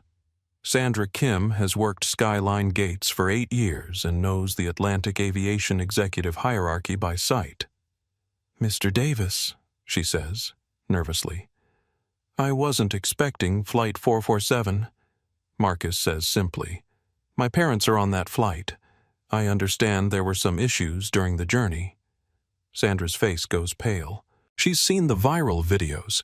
She knows what issues means. and she knows that the CEO of the parent company is standing in front of her asking about it in a tone that could freeze hellfire. "Sir, I should mention that we've received some reports about crew conduct. Internal investigation has already begun." "Where's the crew roster for that flight?" Sandra hesitates. Company policy prevents sharing crew information with passengers. But this isn't exactly a passenger. This is the man who signs her ultimate boss's paycheck. She prints the roster and hands it over. Marcus scans the names. Captain Jake Palmer, First Officer David Martinez, Senior Flight Attendant Christina Rodriguez, Flight Attendants Tyler Mitchell, Jessica Morales. He memorizes every name. 3 hours from now, some of these people will still have jobs. Some won't. "Is there a problem?" Mr. Davis Sandra asks carefully. Marcus looks at her with the expression of a man who spent 3 hours watching his parents be dehumanized. "Sandra," he says quietly, "you're about to witness the consequences of forgetting that every passenger is someone's family." Marcus doesn't wait for Flight 447 to arrive. He uses his executive access to pull real-time flight data security footage and passenger manifests. What he discovers makes his blood boil with contained fury. His parents were originally booked in seats 2A and 2B first-class tickets he personally arranged through his corporate account. The manifest shows the original booking, then subsequent changes made by crew members moving Samuel and Grace to separated economy seats with no documented justification. The security footage from the gate area shows Christina Rodriguez deliberately tearing up valid boarding passes and issuing new ones. It shows Rebecca Stone arriving to support Christina's false narrative. It shows his parents standing together with quiet dignity while being publicly humiliated. But it's the audio that truly reveals the scope of the abuse. Marcus has access to cabin recordings that capture every word of Christina's harassment, Tyler's complicity, and the passengers who eventually stood up for his parents. He calls his head of legal affairs directly. "Jennifer, it's Marcus. I need a full legal team at Hartsfield-Jackson in 2 hours. What's the situation? Employee misconduct, discrimination, medical neglect, possibly criminal harassment. I want every option on the table." How serious are we talking? Marcus watches security footage of his mother being denied water for her blood pressure medication while his father is falsely accused of threatening behavior. Career-ending serious. Potentially company-threatening serious. I want these people removed from any position where they can hurt passengers, and I want it done tonight. He hangs up and calls David Harrison again. "David, I'm reviewing the security footage from Flight 447. Marcus, let me explain." "Explain why Christina Rodriguez has a pattern of passenger complaints that were never investigated. Explain why Tyler Mitchell was never disciplined despite multiple incidents. Explain why Rebecca Stone supported false allegations against passengers with valid tickets." Harrison's silence tells Marcus everything he needs to know. This isn't an isolated incident. It's a pattern of behavior that management has ignored because it was easier than addressing. "How long has this been happening?" Marcus asks. There have been some complaints, but nothing that rose to the level of viral videos and federal discrimination lawsuits. Marcus, we can handle this internally. Discipline the crew, retrain everyone, implement new policies. The crew will be terminated. Tonight, before they leave the airport. That seems extreme. What's extreme is my 74-year-old father being accused of threatening behavior for asking why his wife can't get water for her medication. What's extreme is my parents being separated and humiliated for sport. What's extreme is that you've allowed this culture to fester for so long that crew members think they can abuse passengers without consequences. Marcus ends the call and reviews the passenger videos that have flooded social media. Dr. Vasquez's medical documentation of his mother's distress. Maria Fernandez risking her job to document abuse. Tyler Mitchell eventually choosing truth over complicity. Some of these people will be rewarded for their courage. Others will face consequences that match the severity of their choices. Flight 447 appears on the arrival board on time, Gate A12. Marcus positions himself where his parents will see him immediately upon deplaning. After 3 hours of humiliation, the first face they see should be filled with love, not institutional authority. But justice will follow close behind. Flight 447 taxis to Gate A12 with the weight of viral infamy following it like a contrail. Inside the cabin, Cristina Rodriguez prepares for deplaning with the desperate energy of someone trying to control a narrative that's already escaped her grasp. She's spent the last hour watching her phone explode with notifications. Her full name is trending on Twitter. Her photo has been identified and shared millions of times. Employment lawyers are offering their services in her mentions, understanding that her career is over and litigation is inevitable. But Cristina has one last card to play getting off the aircraft before facing consequences. If she can reach the terminal blend into the crowd, disappear until the immediate storm passes, maybe she can salvage something from the wreckage of her 12-year career. Tyler Mitchell has chosen a different path. He sits in the crew area, documenting everything he's witnessed, preparing a full report that will destroy his own career, but might prevent future passengers from experiencing what Samuel and Grace endured. "Cristina," he says quietly, "we need to talk about what happened today." "What happened," Cristina snaps, "is that we followed standard procedures with difficult passengers and social media blew it out of proportion. We separated an elderly couple for no legitimate reason. We denied medical care. We fabricated security concerns. That's not standard procedure, that's actionable discrimination." Cristina's facade finally cracks. "You think I did something wrong? You think I'm the problem here? I think we both made choices today that we'll have to live with for the rest of our lives." Tyler's words hang in the air between them. The moral clarity of someone who's chosen truth over self-preservation. Meanwhile, in the main cabin, Samuel and Grace Davis prepare to deplane with the exhausted relief of survivors. The past 3 hours have aged them both, but they've maintained their dignity through assault designed to strip it away. Dr. Vasquez has stayed beside Grace for the remainder of the flight, monitoring her blood pressure and providing the medical attention that crew members denied. Her final reading shows elevated but stable numbers, concerning but not immediately dangerous. "How are you feeling?" Dr. Vasquez asks. Tired, Grace admits. "Sad, but not broken. It takes more than small minds with small power to break what my grandmother built inside me." Samuel overhears and takes his wife's hand. "Grandma Rose would be proud of how you handled yourself today." Around them, passengers prepare to deplane with the uncomfortable knowledge that they've witnessed something significant. Some will return to their lives and never think about Flight 447 again. Others will carry the memory of 2 elderly people facing cruelty with unshakable dignity, and it will change how they respond when they witness injustice in the future. Maria Fernandez has spent the flight responding to interview requests from major news outlets.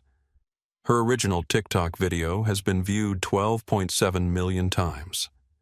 Producers from CNN, MSNBC, and Fox News want her story. Civil rights organizations are offering legal support if she faces retaliation. But Maria isn't thinking about media attention.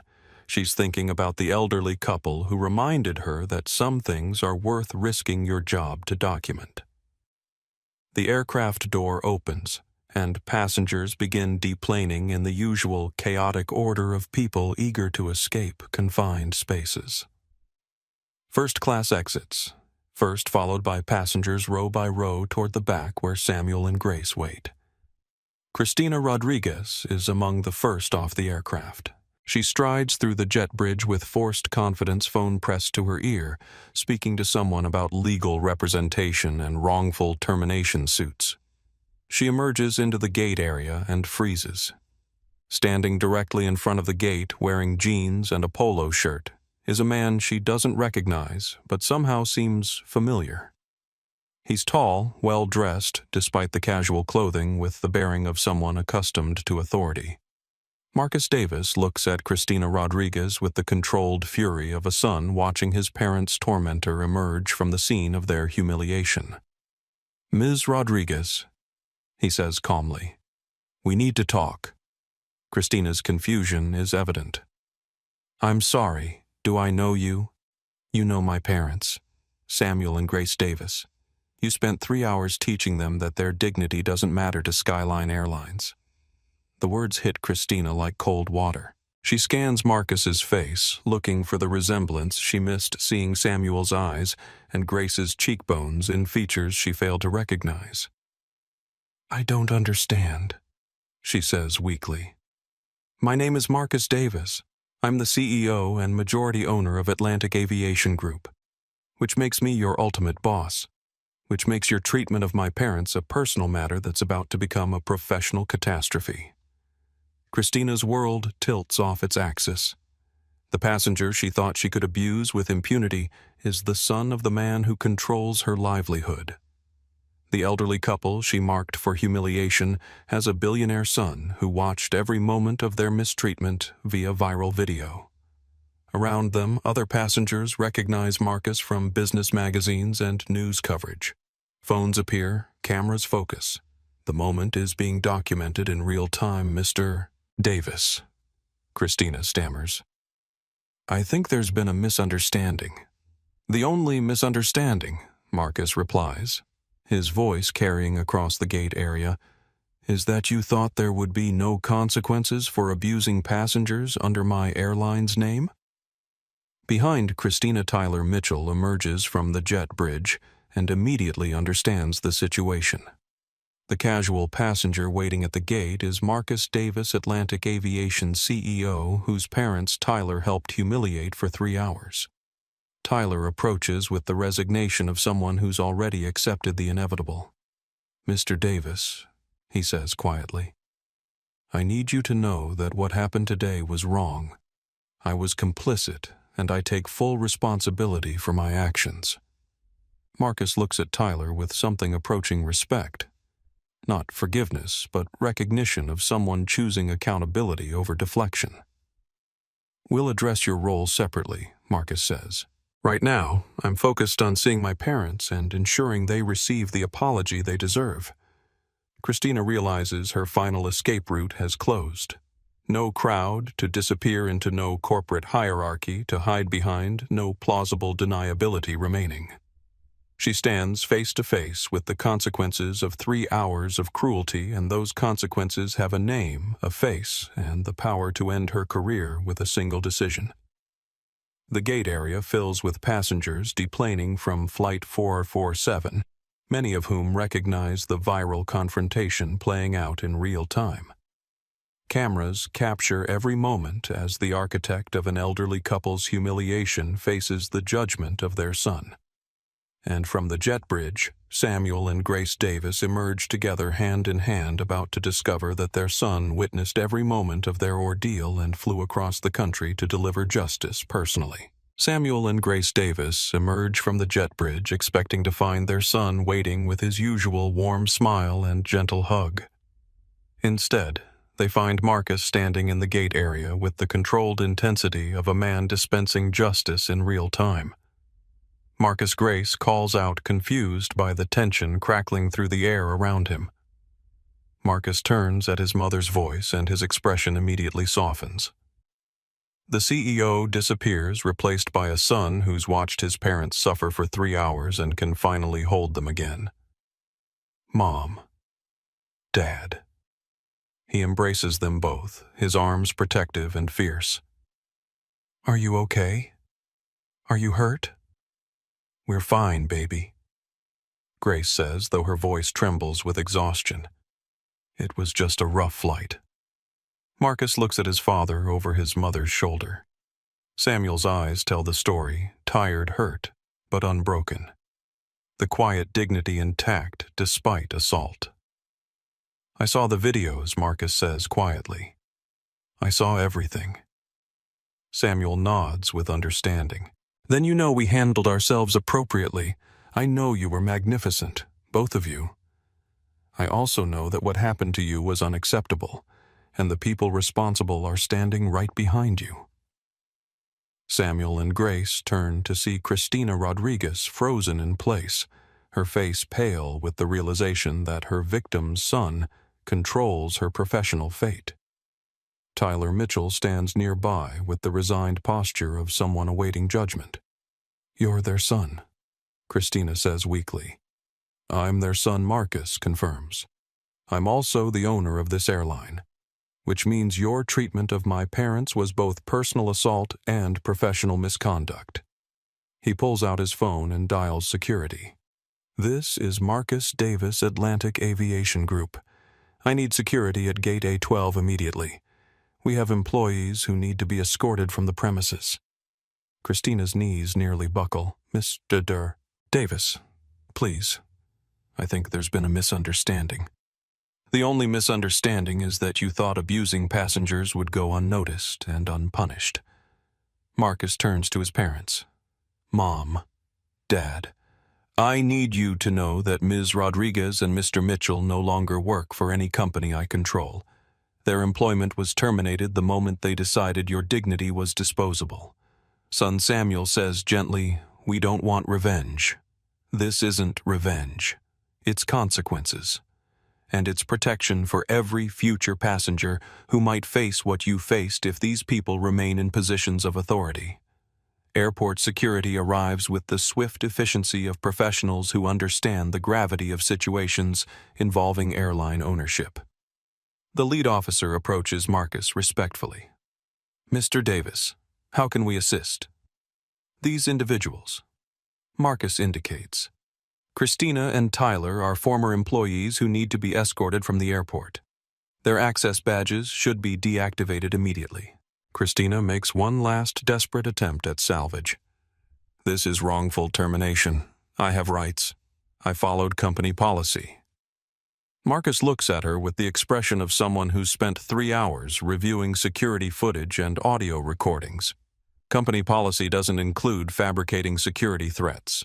Company policy doesn't include denying medical care. Company policy doesn't include separating elderly couples for sport. He turns to the security officer. "Ms. Rodriguez is no longer authorized to be in any secure area of this airport. Please ensure she understands that trespassing charges will follow any future violations. The security escort begins with professional courtesy but unmistakable authority."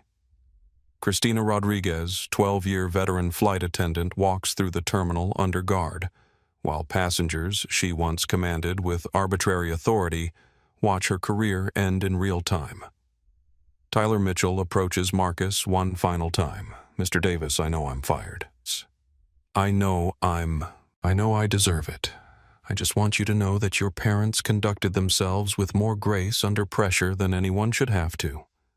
They're remarkable people." Marcus studies Tyler's face and sees genuine remorse alongside accountability.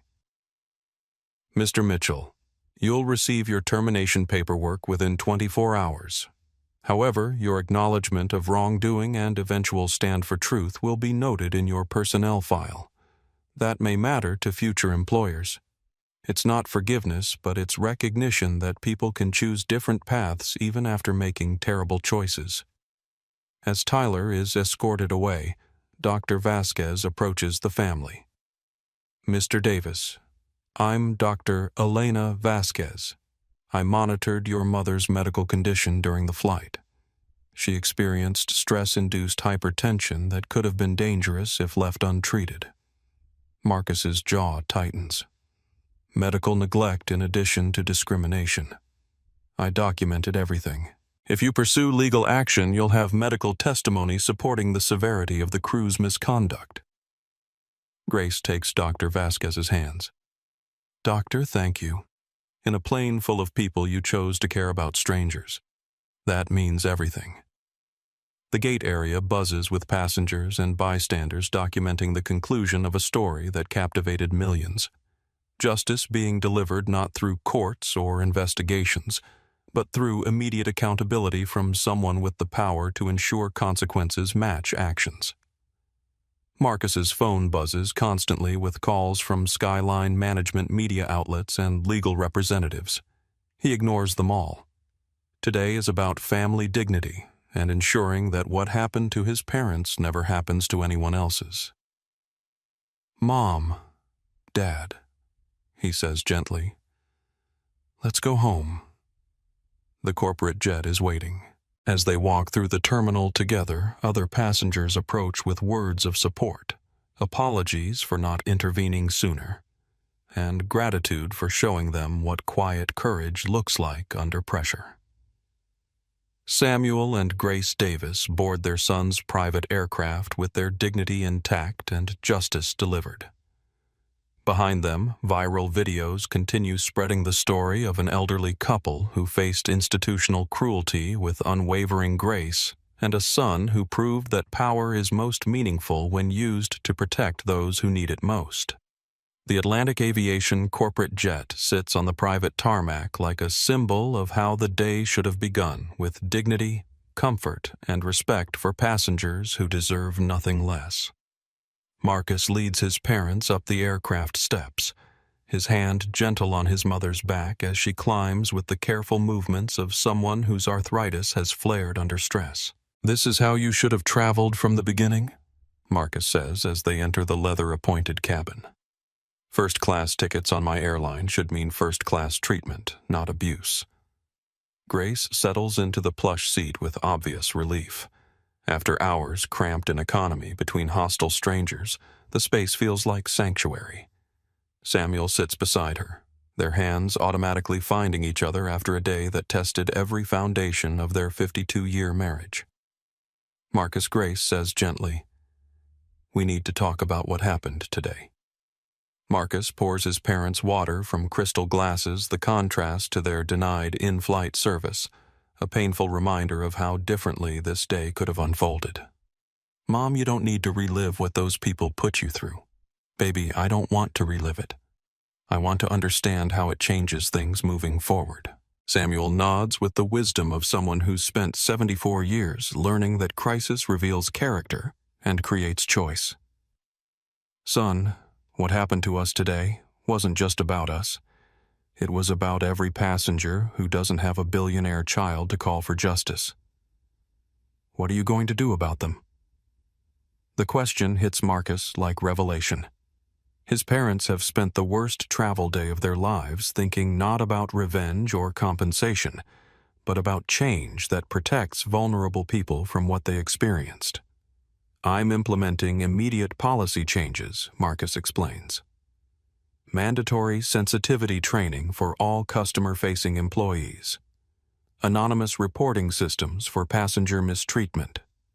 Independent oversight of discrimination complaints. Grace leans forward with the intensity of someone who spent 35 years as a principal, understanding that policy changes without cultural transformation are just expensive paperwork. "That's good, Marcus. But what about the culture that allowed this to happen? Christina Rodriguez didn't wake up today and decide to be cruel. She's been doing this for years, and nobody stopped her." Marcus realizes his mother has identified the deeper problem. Christina's behavior wasn't an aberration, it was enabled by a management structure that tolerated abuse as long as it remained invisible. "You're right. This isn't just about individual bad actors. It's about leadership that failed to protect passengers from them." Samuel takes his son's hands. "We're proud of how you handled today.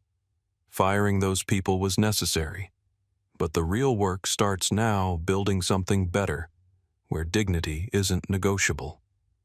The aircraft lifts off from Atlanta, carrying them above a city where millions of people have watched videos of their humiliation and the swift justice that followed. But for Marcus, the view from 39,000 feet provides perspective on challenges that extend far beyond one flight crew's misconduct. "Dad, how do you change a culture without destroying the good people who work within it?" Samuel smiles with the patience of someone who supervised diverse postal workers for 20 years, learning that transformation happens through example rather than mandate. "You start by making clear that dignity isn't a privilege some passengers earn, it's a right every passenger possesses. You reward the people who stood up for us today. You promote the values you want to see. And you remember that culture changes when leaders demonstrate that doing the right thing matters more than avoiding difficult conversations. Grace adds, and you remember that Maria Fernandez risked her job to document what was happening to us. Dr. Vasquez intervened when crew members failed us. Tyler Mitchell eventually chose truth over complicity.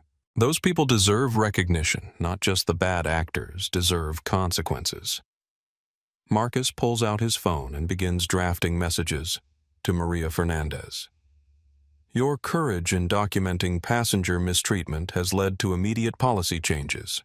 I'd like to offer you a position in our passenger advocacy department. To Dr. Vasquez. Your intervention protected my mother from medical negligence. Atlantic Aviation would be honored to have you as a consultant on passenger health protocols. To Jessica Morales. Your small acts of kindness, providing water-serving meals, showed that compassion can exist even in hostile environments. You're being promoted to training coordinator for customer service excellence.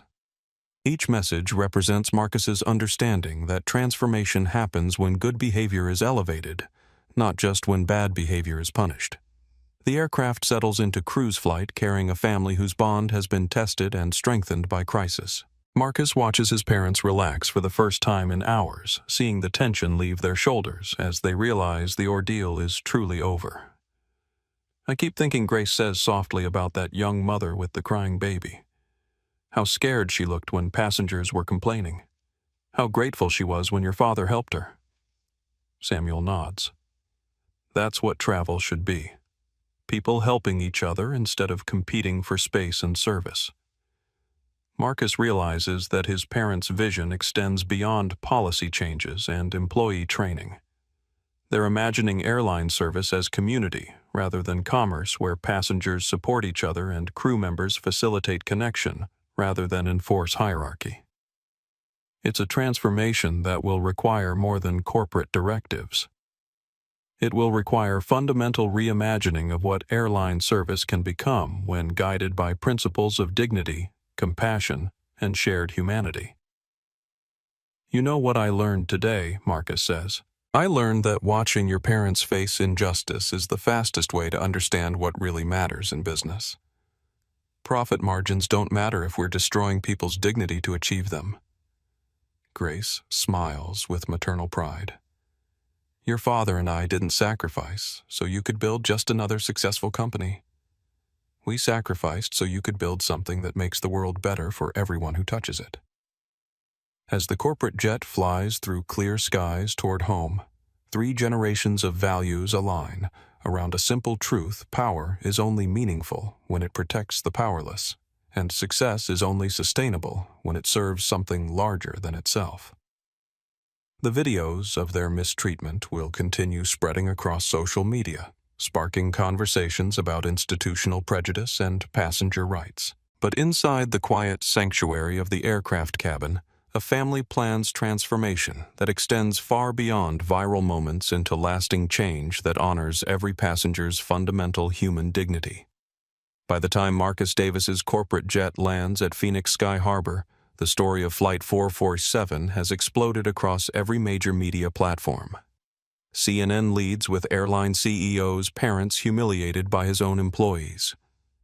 The Washington Post features viral video exposes airline discrimination against elderly passengers. Fox News runs the headline, "Billionaire's Parents Mistreated on Flight Crew Fired Immediately."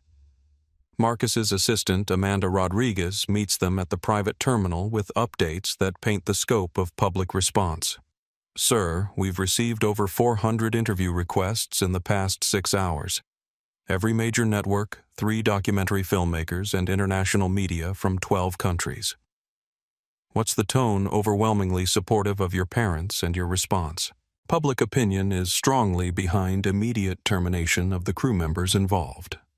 Marcus helps his parents into the waiting car, their exhaustion evident after a day that transformed a routine family visit into a national conversation about dignity and discrimination. Amanda drafts a preliminary statement. Atlantic Aviation Group takes full responsibility for the mistreatment of passengers on Flight 447. The employees involved have been terminated immediately. We're implementing comprehensive policy changes to ensure this never happens again to anyone's family. Sir Legal wants to review any public statements. Legal works for me, not the other way around. Our response will prioritize truth and accountability over liability management. The drive home passes in comfortable silence, Samuel and Grace holding hands while processing a day that aged them both but left their fundamental values intact. Marcus watches Phoenix's familiar landscape scroll past, thinking about transformation that extends beyond corporate crisis management into genuine cultural change. His phone buzzes with a call from Jennifer Martinez, his head of legal affairs. Marcus, I need to brief you on potential litigation exposure. From multiple directions. The terminated employees will likely claim wrongful termination.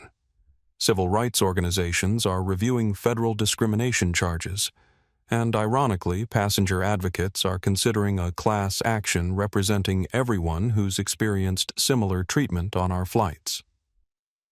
Marcus considers the legal landscape while watching his parents rest in the back seat. Jennifer, here's our legal strategy. We're going to cooperate fully with every investigation, provide complete documentation of today's events, and accept responsibility for institutional failures that enabled this situation. That's not typically how we handle potential liability. It's how we handle accountability. If other passengers have faced similar treatment, they deserve justice and compensation. Our job is making sure it never happens again, not minimizing consequences for past failures. The conversation continues as they arrive at Samuel and Grace's modest two-story house in central Phoenix, the home where Marcus learned values that shaped him into someone capable of building billion-dollar enterprises while maintaining fundamental decency. Inside, Grace immediately moves to the kitchen to start dinner preparations. 52 years of marriage have taught her that normal routines provide stability after extraordinary stress. "Baby, you don't need to cook tonight," Samuel says gently. "I need to do something normal," Grace replies. "Something that reminds me who we are when we're not performing for cameras or defending our dignity from people who should know better." Marcus understands. His mother is reclaiming control over her environment after hours of powerlessness. The kitchen becomes sanctuary where she defines the terms of interaction. His phone rings constantly, legal counsel media relations, Skyline Management federal investigators beginning preliminary reviews. Each call represents consequences rippling outward from 3 hours of documented discrimination. But the most important call comes from Tyler Mitchell. "Mr. Davis, I know I have no right to call you directly. I just wanted you to know that I've been contacted by the Department of Transportation's Office of Aviation Enforcement and Proceedings. They're investigating discrimination complaints against Skyline. Are you cooperating with their investigation completely? I'm providing them with documentation of every incident I witnessed or participated in. Christina Rodriguez isn't an isolated case. There's a pattern of passenger mistreatment that management ignored." Marcus realizes that Tyler's cooperation might provide evidence of institutional problems extending far beyond today's viral incident. "Tyler, your willingness to document these patterns might prevent other families from experiencing what mine experienced today. Mr. Davis, I need you to understand something.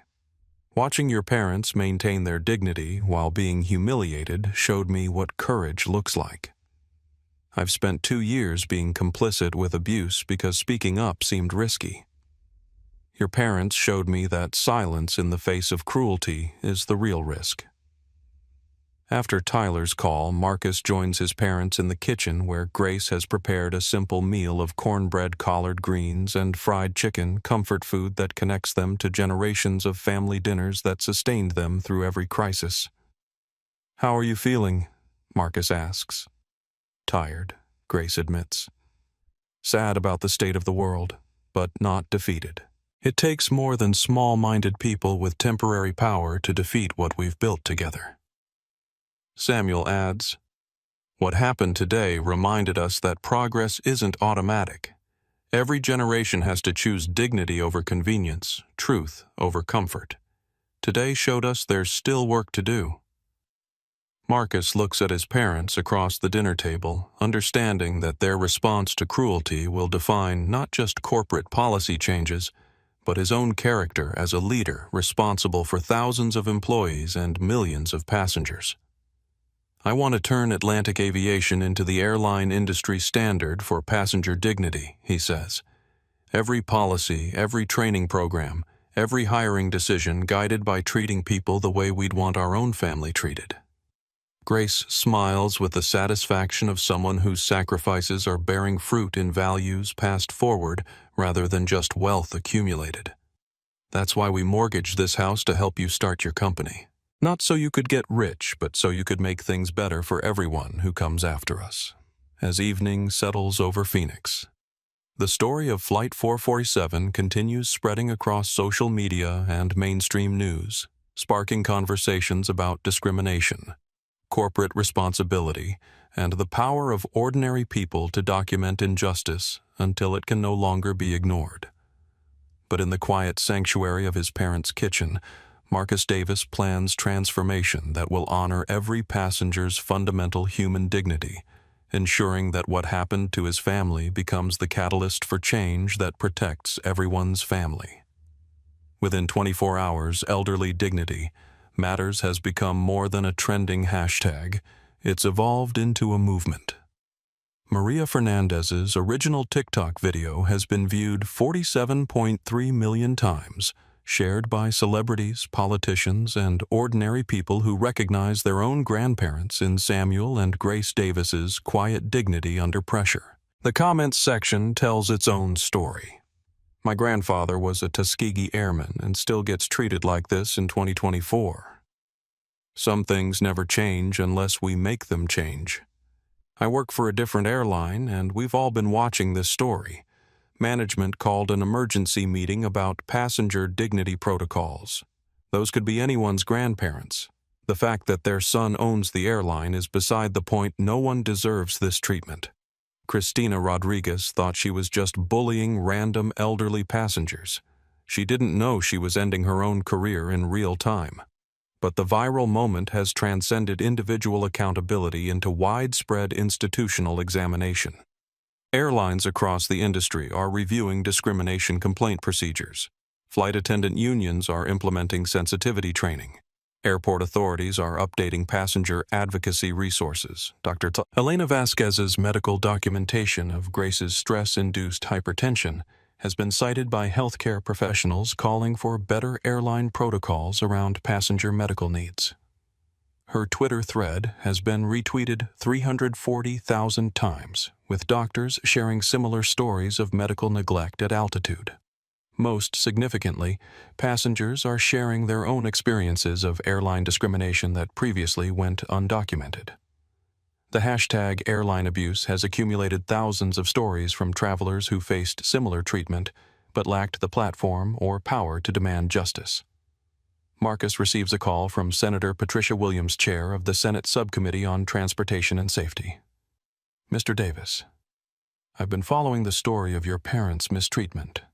I want to commend your immediate response and ask about testifying before our committee about needed reforms in passenger protection."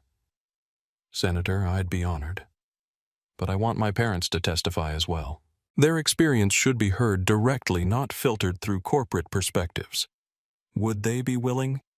Marcus looks at Samuel and Grace, who are reading letters from supporters who've driven to their house to express solidarity. Despite their exhaustion, they're energized by evidence that their ordeal is catalyzing broader change. Mom, Senator Williams wants us to testify before Congress about passenger rights legislation. Grace looks up from a handwritten note from a woman whose disabled husband faced similar airline discrimination. "If our testimony can prevent other families from experiencing what we experienced, then we have an obligation to speak." Samuel nods with the determination of someone who's discovered that personal pain can become public purpose. "We didn't choose to become symbols of anything, But if that's what happened, then we need to make sure it means something lasting. The viral victory extends beyond policy discussions into cultural shifts. Jessica Morales, the junior flight attendant who eventually stood up to Cristina Rodriguez, has become a symbol of moral courage in hostile environments. Her interview with CNN has been viewed 8.7 million times, with viewers praising her choice to do the right thing despite personal risk. I watched this elderly couple being tortured for 3 hours, Jessica tells Anderson Cooper. At some point, you have to decide whether keeping your job is worth keeping your soul. I'd rather find new employment than lose my humanity. Tyler Mitchell's cooperation with federal investigators has revealed patterns of discrimination complaints that Skyline management ignored or minimized. His documentation shows that Cristina Rodriguez's behavior wasn't aberrant, it was enabled by institutional indifference to passenger mistreatment. The Department of Transportation announces a comprehensive review of airline discrimination policies, citing the Davis case as evidence that current enforcement mechanisms are inadequate to protect vulnerable passengers. But perhaps the most meaningful response comes from ordinary travelers who've watched the viral videos and decided to change their own behavior. Airport workers report increased passenger courtesy, crew members describe improved interactions, and flight attendants note that passengers are more likely to intervene when they witness unfair treatment. A week after Flight 447, Maria Fernandez receives a message on TikTok that captures the story's broader impact. I'm a gate agent in Denver. Yesterday I watched a crew member hassle an elderly passenger about their boarding pass. Normally I would have stayed quiet to avoid conflict, but I kept thinking about your video about that couple's dignity being stripped away while people watched silently. So I spoke up. I documented the incident. I filed a report. The passenger got proper treatment, and the crew member got counseled about appropriate conduct. Your courage gave me courage. Thank you. Marcus reads Maria's message with the understanding that viral moments become lasting change when they inspire ordinary people to choose courage over comfort in their own daily encounters with injustice.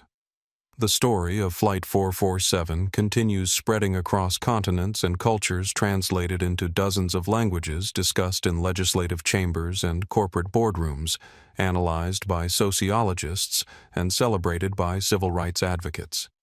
But its deepest impact occurs in individual moments, when passengers choose solidarity over silence, when crew members choose compassion over compliance, and when ordinary people remember that everyone deserves to travel with dignity regardless of age, race, or economic status. Samuel and Grace Davis have become reluctant symbols of quiet strength under pressure. Their viral humiliation has transformed into viral inspiration, proving that grace under assault can be more powerful than anger in response to injustice. And their son Marcus has learned that the greatest business success means nothing if it doesn't protect the most vulnerable people from the worst human impulses. The airline industry will be forever changed by 3 hours when dignity was tested and refused to break. 2 weeks after Flight 447, Marcus Davis stands before the combined board of directors of Atlantic Aviation Group and its subsidiary airlines. The conference room overlooks Atlanta's skyline, floor-to-ceiling windows, providing natural light that illuminates documents scattered across mahogany tables, policy drafts, training protocols, and implementation timelines for the most comprehensive airline reform initiative in industry history. Ladies and gentlemen, Marcus begins his voice carrying the authority of someone who's witnessed institutional failure's human cost firsthand. 3 weeks ago, my parents were humiliated by employees of an airline I own. That mistreatment was documented by millions of viewers worldwide, sparking conversations about discrimination that extend far beyond our company. He clicks a remote, and the wall screen displays viewer statistics from the viral videos. 89.7 million combined views, 340,000 shares coverage in 47 countries. This isn't just a public relations crisis, it's a moral reckoning. We have a choice: defensive damage control or transformative accountability. I've chosen accountability. Board member Patricia Henderson, a veteran airline executive, raises her hand. Marcus. While the incident was regrettable, implementing sweeping policy changes based on one event might be excessive. It wasn't one event. Marcus interrupts, sliding documents across the table. Tyler Mitchell's cooperation with federal investigators revealed 17 similar discrimination complaints filed against Skyline employees in the past 18 months. 17 incidents that management either ignored, minimized, or buried in bureaucratic procedures.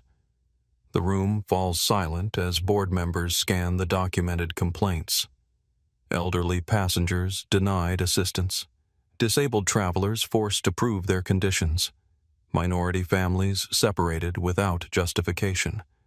A pattern of abuse that Cristina Rodriguez's viral cruelty merely exposed rather than initiated. The proposed reforms aren't excessive. Marcus continues. They're essential protection against institutional prejudice that's been operating unchallenged for years. He outlines the comprehensive transformation plan immediate changes, zero-tolerance policy for passenger discrimination with immediate termination for violations. Anonymous reporting system allowing passengers and employees to document mistreatment. Independent passenger advocacy department with authority to investigate complaints.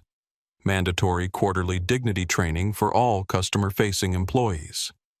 Structural reforms. Passenger Bill of Rights, prominently displayed at every gate and printed on every ticket.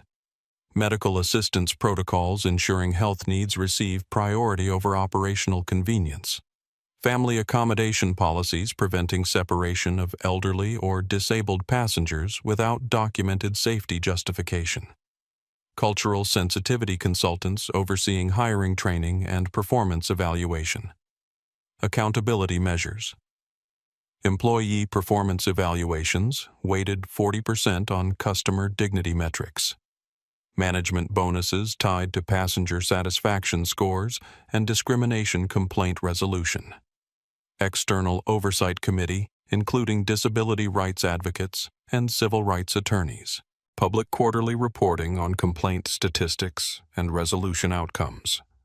Board member David Martinez, representing institutional investors, expresses concern about implementation costs.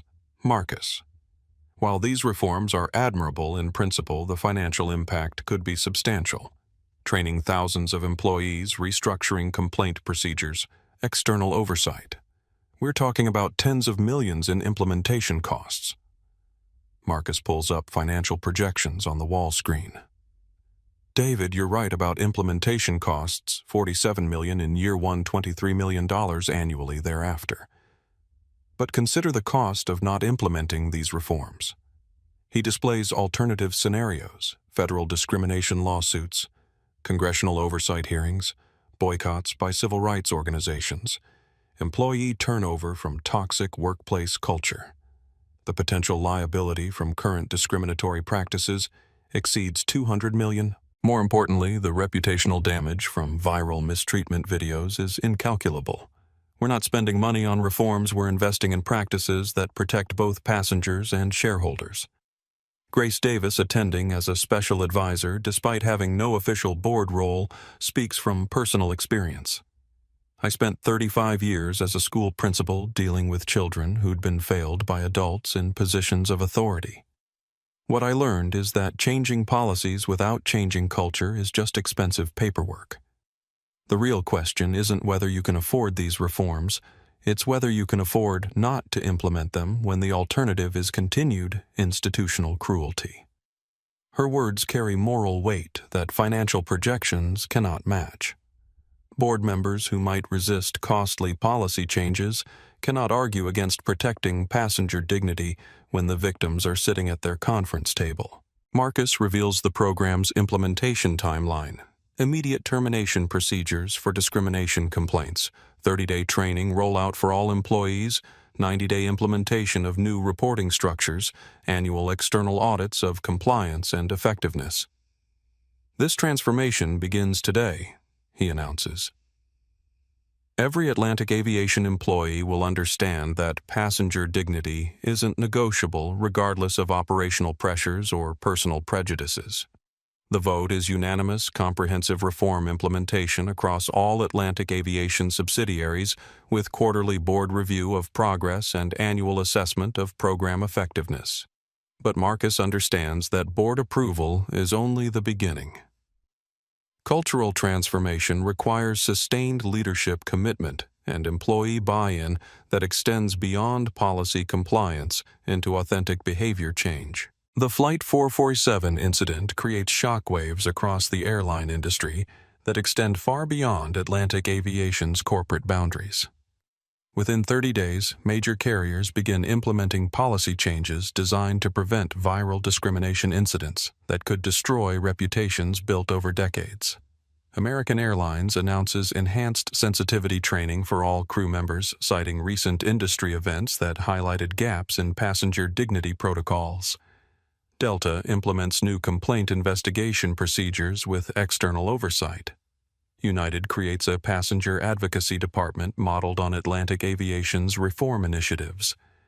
The competitive pressure is undeniable. Airlines that fail to demonstrate proactive discrimination prevention risk viral incidents that could decimate customer loyalty and invite federal intervention.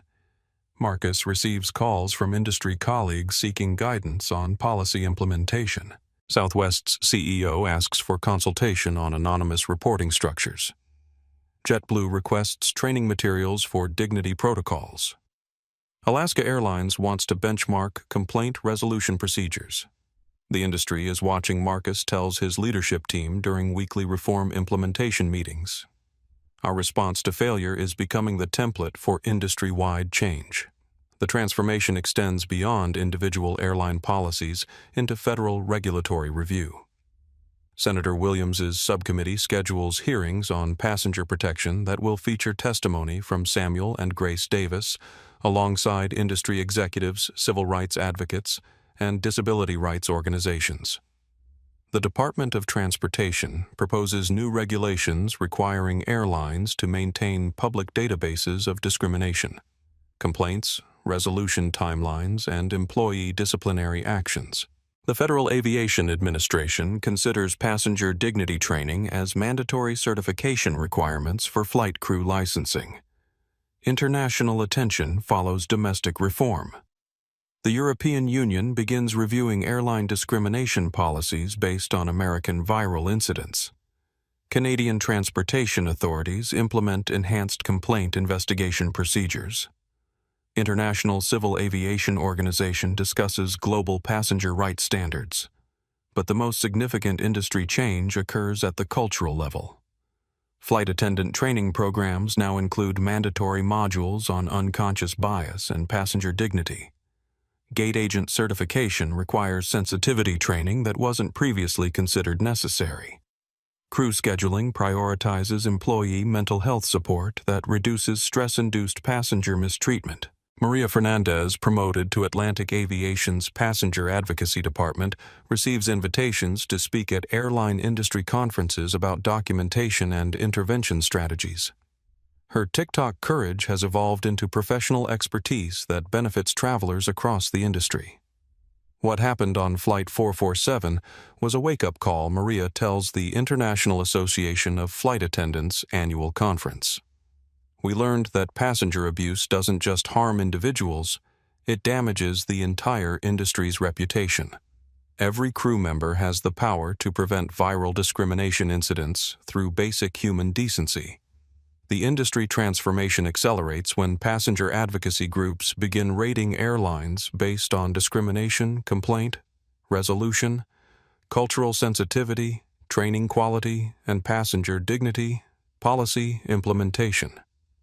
Airlines with strong protections receive preferential ratings that influence booking decisions among socially conscious travelers. Corporate travel departments begin requiring dignity protocols in airline contracts.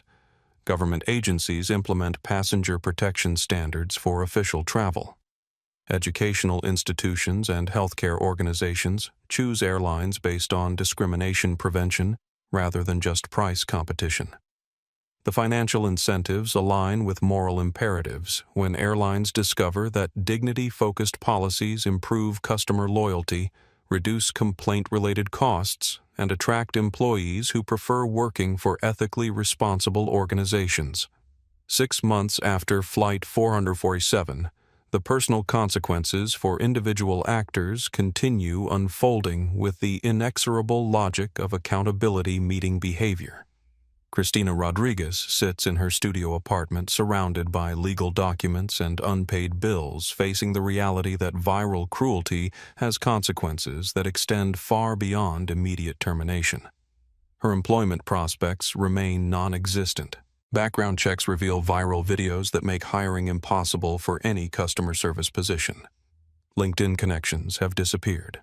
Professional references decline to provide recommendations. The airline industry's informal networks ensure that her reputation precedes every application. The federal discrimination lawsuit filed by Samuel and Grace Davis names Cristina, personally exposing her to financial liability that could last years. Her homeowner's insurance doesn't cover civil rights violations. Her savings are disappearing into legal fees for representation against charges that documentation makes impossible to dispute.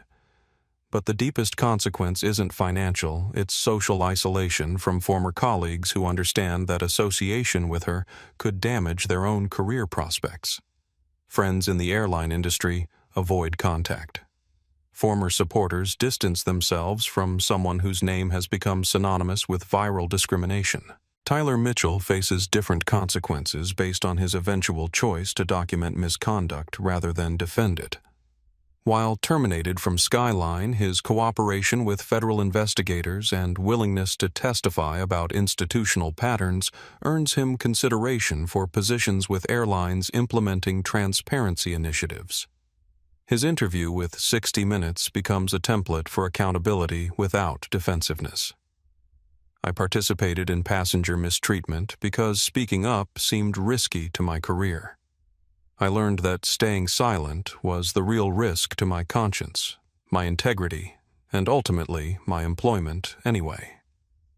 Tyler's documentation helps federal investigators understand how discrimination complaints were ignored by Skyline management, leading to broader accountability for supervisors who enabled abusive cultures through institutional indifference. Rebecca Stone, the gate manager who supported false allegations against Samuel and Grace, faces termination and federal investigation for civil rights violations. Her 23-year airline career ends with pension reduction and permanent industry blacklisting. The authority she wielded to humiliate passengers becomes the evidence that destroys her professional future. The legal consequences extend beyond individual terminations into criminal referrals. The Department of Justice reviews whether passenger discrimination violates federal civil rights statutes that could result in criminal charges rather than just civil liability. But accountability also includes recognition for moral courage. Dr. Elena Vasquez receives the Federal Aviation Administration Civilian Medal for medical intervention that protected a passenger from crew negligence. Jessica Morales is promoted to training coordinator and becomes Atlantic Aviation's spokesperson for employee integrity in challenging situations. Maria Fernandez's courage in documenting abuse despite employment risks earns her recognition from civil rights organizations and offers from major news networks seeking investigative journalists willing to expose institutional misconduct. The contrast is stark. People who chose cruelty face isolated consequences that extend for years, while people who chose courage receive recognition and opportunities that advance their careers and influence. Marcus receives regular updates on the personal outcomes for everyone involved in Flight 447. The information reinforces his commitment to cultural transformation that rewards integrity and penalizes abuse. Understanding that individual accountability creates institutional change more effectively than policy modifications alone. People make culture, he tells his leadership team. Policies are just paper until people choose to implement them with integrity or circumvent them with prejudice. The goal isn't perfect policies. It's hiring and promoting people whose character aligns with our values.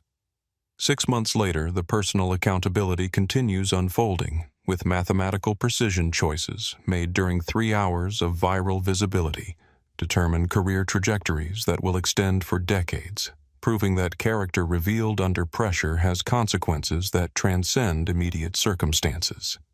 Samuel and Grace Davis sit in their church sanctuary on a Sunday morning that feels both ordinary and extraordinary. The pews around them hold the same faces they've known for decades, neighbors who brought casseroles after their viral ordeal, fellow congregation members who prayed for justice during their darkest hours, young families who look to them as examples of grace under pressure. Pastor Williams approaches the lectern with the same gentle authority he's carried for 23 years, leading Mount Olive Baptist Church.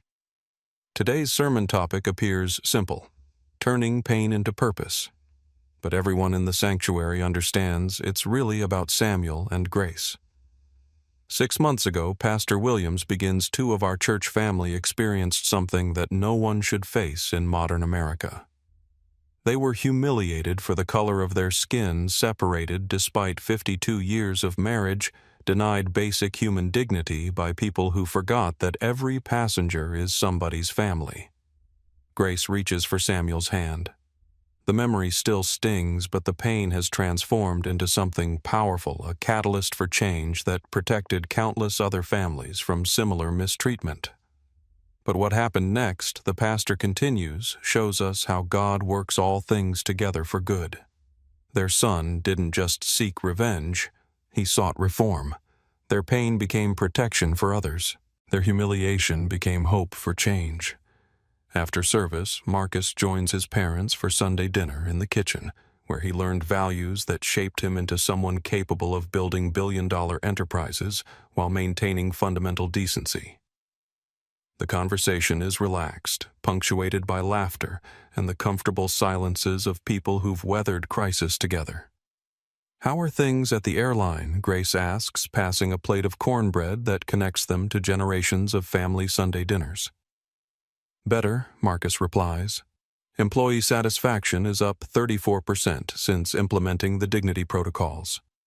Customer complaints about mistreatment are down 78%. And we're profitable while treating people the way we'd want our own family treated." Samuel nods with the satisfaction of someone whose sacrifices are bearing fruit in values passed forward, rather than just wealth accumulated. "Any regrets about the changes?" he asks. Marcus considers the question while watching his parents share a meal in the home where he learned that success means nothing if it doesn't protect vulnerable people from powerful people's worst impulses. No regrets about the reforms. They were necessary regardless of what happened to you. But I regret that it took watching my own parents be humiliated to understand problems that should have been obvious from customer complaints we ignored. The honesty strengthens rather than weakens family bonds. Marcus's willingness to acknowledge institutional failures he should have prevented earlier demonstrates growth that extends beyond corporate policy into personal character development. Grace shares updates from letters they continue receiving from travelers who experienced similar airline discrimination but lacked platforms or power to demand justice. A woman from Detroit wrote that her disabled husband was denied assistance boarding a flight until other passengers intervened. An elderly couple from Montana described being separated on their anniversary trip because crew members decided they looked suspicious. Families across the country telling us our story gave them courage to report their own mistreatment. The letters represent Flight 447's lasting impact, individual courage inspiring collective action that creates change extending far beyond Marcus's airline into industry-wide transformation. The federal legislation passed last month, Samuel adds, referring to the Passenger Dignity Protection Act that includes provisions directly inspired by their testimony before Congress. Anonymous reporting structures, mandatory sensitivity training, independent oversight of discrimination complaints that's going to protect millions of travelers. Marcus realizes that his parents' ordeal has achieved something no corporate initiative could accomplish alone: federal intervention that requires all airlines to implement protections. Atlantic Aviation pioneered voluntarily. Mom, Dad. I need you to know something, Marcus says, with the gravity of someone who's learned that personal pain can become public purpose. What happened to you was wrong, inexcusable, and my responsibility as the owner of that airline. But your response, refusing to become bitter, focusing on protecting other families, testifying before Congress, despite painful memories that turned trauma into triumph. Grace smiles with maternal wisdom accumulated over 71 years of life and 52 years of marriage to a man who taught her that dignity cannot be stolen, only surrendered. Baby, we didn't choose to become symbols of anything. But if God used our pain to prevent other families from experiencing what we experienced, then our suffering served a purpose larger than ourselves. The conference room at Atlantic Aviation Headquarters displays a wall-mounted monitor showing real-time customer satisfaction metrics that tell a story of transformation extending far beyond policy compliance into cultural revolution. Marcus addresses his senior leadership team 6 months after implementing the most comprehensive passenger dignity initiative in airline industry history. Customer loyalty is at historic highs, he reports, reviewing quarterly statistics. Employee satisfaction has increased 43%. Federal discrimination complaints against our airlines have dropped to 0. Revenue has grown 28%, while operating costs decreased through improved efficiency and reduced complaint resolution expenses. The numbers validate moral choices that some board members initially questioned on financial grounds. Treating passengers with dignity isn't just ethically correct. It's economically advantageous when implemented authentically, rather than performatively. But Marcus understands that statistical success means nothing compared to individual stories of transformation that demonstrate lasting change in human behavior rather than temporary compliance with new policies.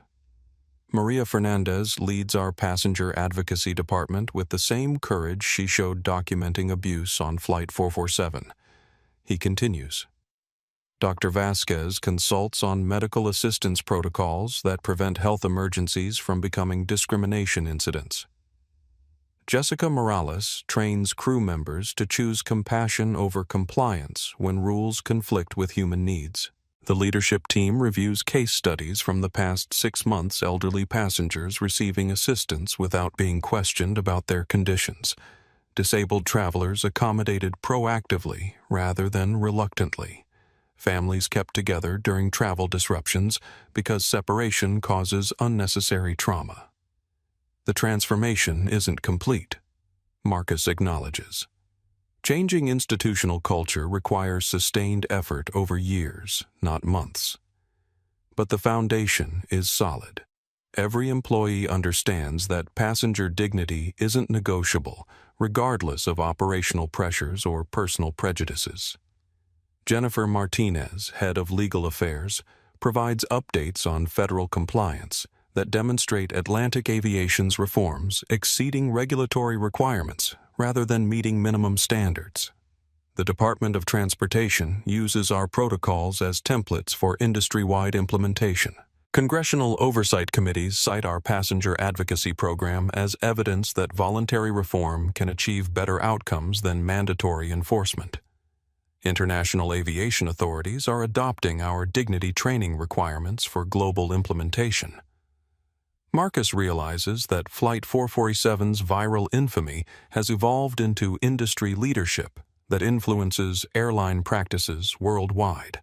His parents' humiliation has become the catalyst for transformation that protects millions of travelers from similar mistreatment.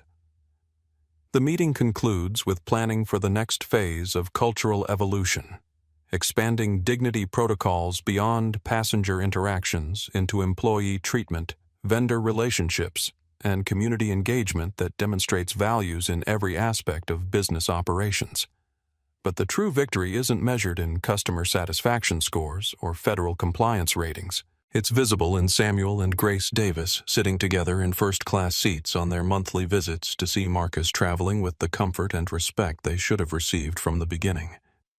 It's apparent in viral videos that now show Atlantic Aviation crew members going above and beyond to assist elderly passengers, disabled travelers, and families experiencing travel stress behavior that earns praise rather than condemnation from social media audiences. Most importantly, it's evident in the understanding that power is only meaningful when used to protect people who need protection, and success is only sustainable when it serves something larger than profit margins or personal advancement. Samuel and Grace Davis transformed 3 hours of humiliation into lasting change that will protect travelers for generations. Their quiet dignity under assault became louder than anger, their refusal to surrender humanity more powerful than retaliation. And their son Marcus learned that the greatest business success means nothing if it doesn't honor the people who made it possible and protect the vulnerable from the powerful's worst impulses. On a quiet Thursday evening, 6 months after Flight 447, Samuel and Grace Davis sit on their front porch, watching Phoenix's desert sunset paint the sky in shades of orange and purple that remind them how beautiful the world can be when viewed with eyes that choose hope over bitterness. The house behind them remains unchanged, modest 2-story, with a creaking porch and a maple tree that drops leaves like reminders of time's passage. But the world around them has shifted in ways both profound and subtle, transformed by 3 hours when dignity was tested and refused to break. Letters continue arriving from travelers whose experiences improved because of reforms sparked by their ordeal. A disabled veteran writes about airline crew members who assisted him with genuine respect rather than grudging compliance. An elderly couple describes family accommodation during weather delays that kept them together instead of separated. Each letter represents someone who didn't have to experience what we experienced. Grace says, holding correspondence from a woman whose autistic child received patient assistance during a meltdown that could have triggered discrimination rather than compassion. Samuel nods with the satisfaction of someone whose personal pain achieved public purpose. 50 years ago, I would have been angry that it took viral videos to get basic human decency. Today, I'm grateful that social media gave ordinary people the power to demand accountability from powerful institutions. Their conversation is interrupted by Marcus's arrival for his weekly family dinner. Despite owning private jets and corporate helicopters, he drives himself to his parents' house in the used Toyota Camry he bought in college, a reminder of values that shaped him before wealth created options that could corrupt character. "How was your week?" Grace asks the same question she's posed every Thursday for 20 years. Educational, Marcus replies, settling into the porch chair where he learned integrity from parents who demonstrated it rather than preached it. "We're implementing the dignity protocols at our cargo operations, our charter services, and our airport ground handling companies. The goal isn't just reformed airline service, it's cultural transformation across every aspect of our business." The reforms continue spreading beyond Atlantic Aviation into competitor airlines, federal regulations, and international aviation standards. Flight 447's viral documentation has become the template for accountability that extends far beyond individual consequences into institutional change. "Any regrets?" Samuel asks the same question he posed 6 months earlier with different implications now. "Only that it took watching you and Mom being humiliated to understand problems I should have recognized from complaint data we collected but didn't analyze seriously enough." Marcus responds with honesty that strengthens rather than weakens family bonds. Grace shares her final thoughts about transformation that began with cruelty but evolved into authentic reform. "What happened to us was wrong. But wrong things can serve right purposes when people choose courage over comfort." Maria Fernandez risked her job to document abuse. Dr. Vasquez intervened when crew members failed us. Tyler Mitchell eventually chose truth over complicity. You chose transformation over damage control. As darkness settles over Phoenix, the family prepares to return inside for dinner around the kitchen table, where Marcus learned that success without integrity is just expensive failure and power without compassion is simply organized cruelty. The viral videos of their mistreatment continue circulating across social media platforms, but now they're accompanied by follow-up stories documenting change that protected countless other families from similar experiences. Samuel offers the evening prayer that has concluded their Thursday dinners for 2 decades. Lord, help us remember that our pain can become other people's protection, our struggles can become other people's strength, and our commitment to dignity can become other people's hope. The words carry across the quiet neighborhood where ordinary people live, ordinary lives touched by extraordinary grace. When crisis reveals character and choice determines destiny. Flight 447 began with humiliation designed to strip away human dignity. It ended with viral documentation that sparked transformation, protecting millions of travelers from similar mistreatment. The true victory isn't revenge against people who chose cruelty. It's reform that ensures their cruelty cannot be repeated against anyone else's grandparents, anyone else's parents, anyone else's family traveling with the simple expectation that basic human dignity should never cost extra. If this story moves you, it's because dignity matters, regardless of age, race, or economic status. Justice doesn't always arrive with shouting. Sometimes it arrives with cameras, documentation, and the courage to stand up when staying seated would be easier. Share this story with someone who needs to remember they belong, because every passenger deserves respect, every traveler merits dignity, and every family should be treated the way we'd want our own family treated. Remember that transformation happens when good people choose courage over comfort in moments that matter most. The flight that began with humiliation landed with hope. The couple who faced cruelty with unwavering grace proved that dignity cannot be stolen, only surrendered. This story reminds us that power is most meaningful when used to protect people who need protection most. If you believe everyone deserves to travel with dignity, if you think stories like this matter, if you want to support content that celebrates quiet strength over loud anger, please hit that like button and subscribe to our channel. Share this video with your friends and family because these stories need to be heard. Comment below if you've ever witnessed or experienced discrimination while traveling, and let us know how we can continue to make a difference together. Thank you for watching, and remember, your voice matters. Your dignity is non-negotiable, and sometimes the most powerful response to injustice is simply refusing to let it make you less than who you are. Until next time, stay strong, stand up for what's right, and never forget that every person you meet is someone's family member who deserves your respect.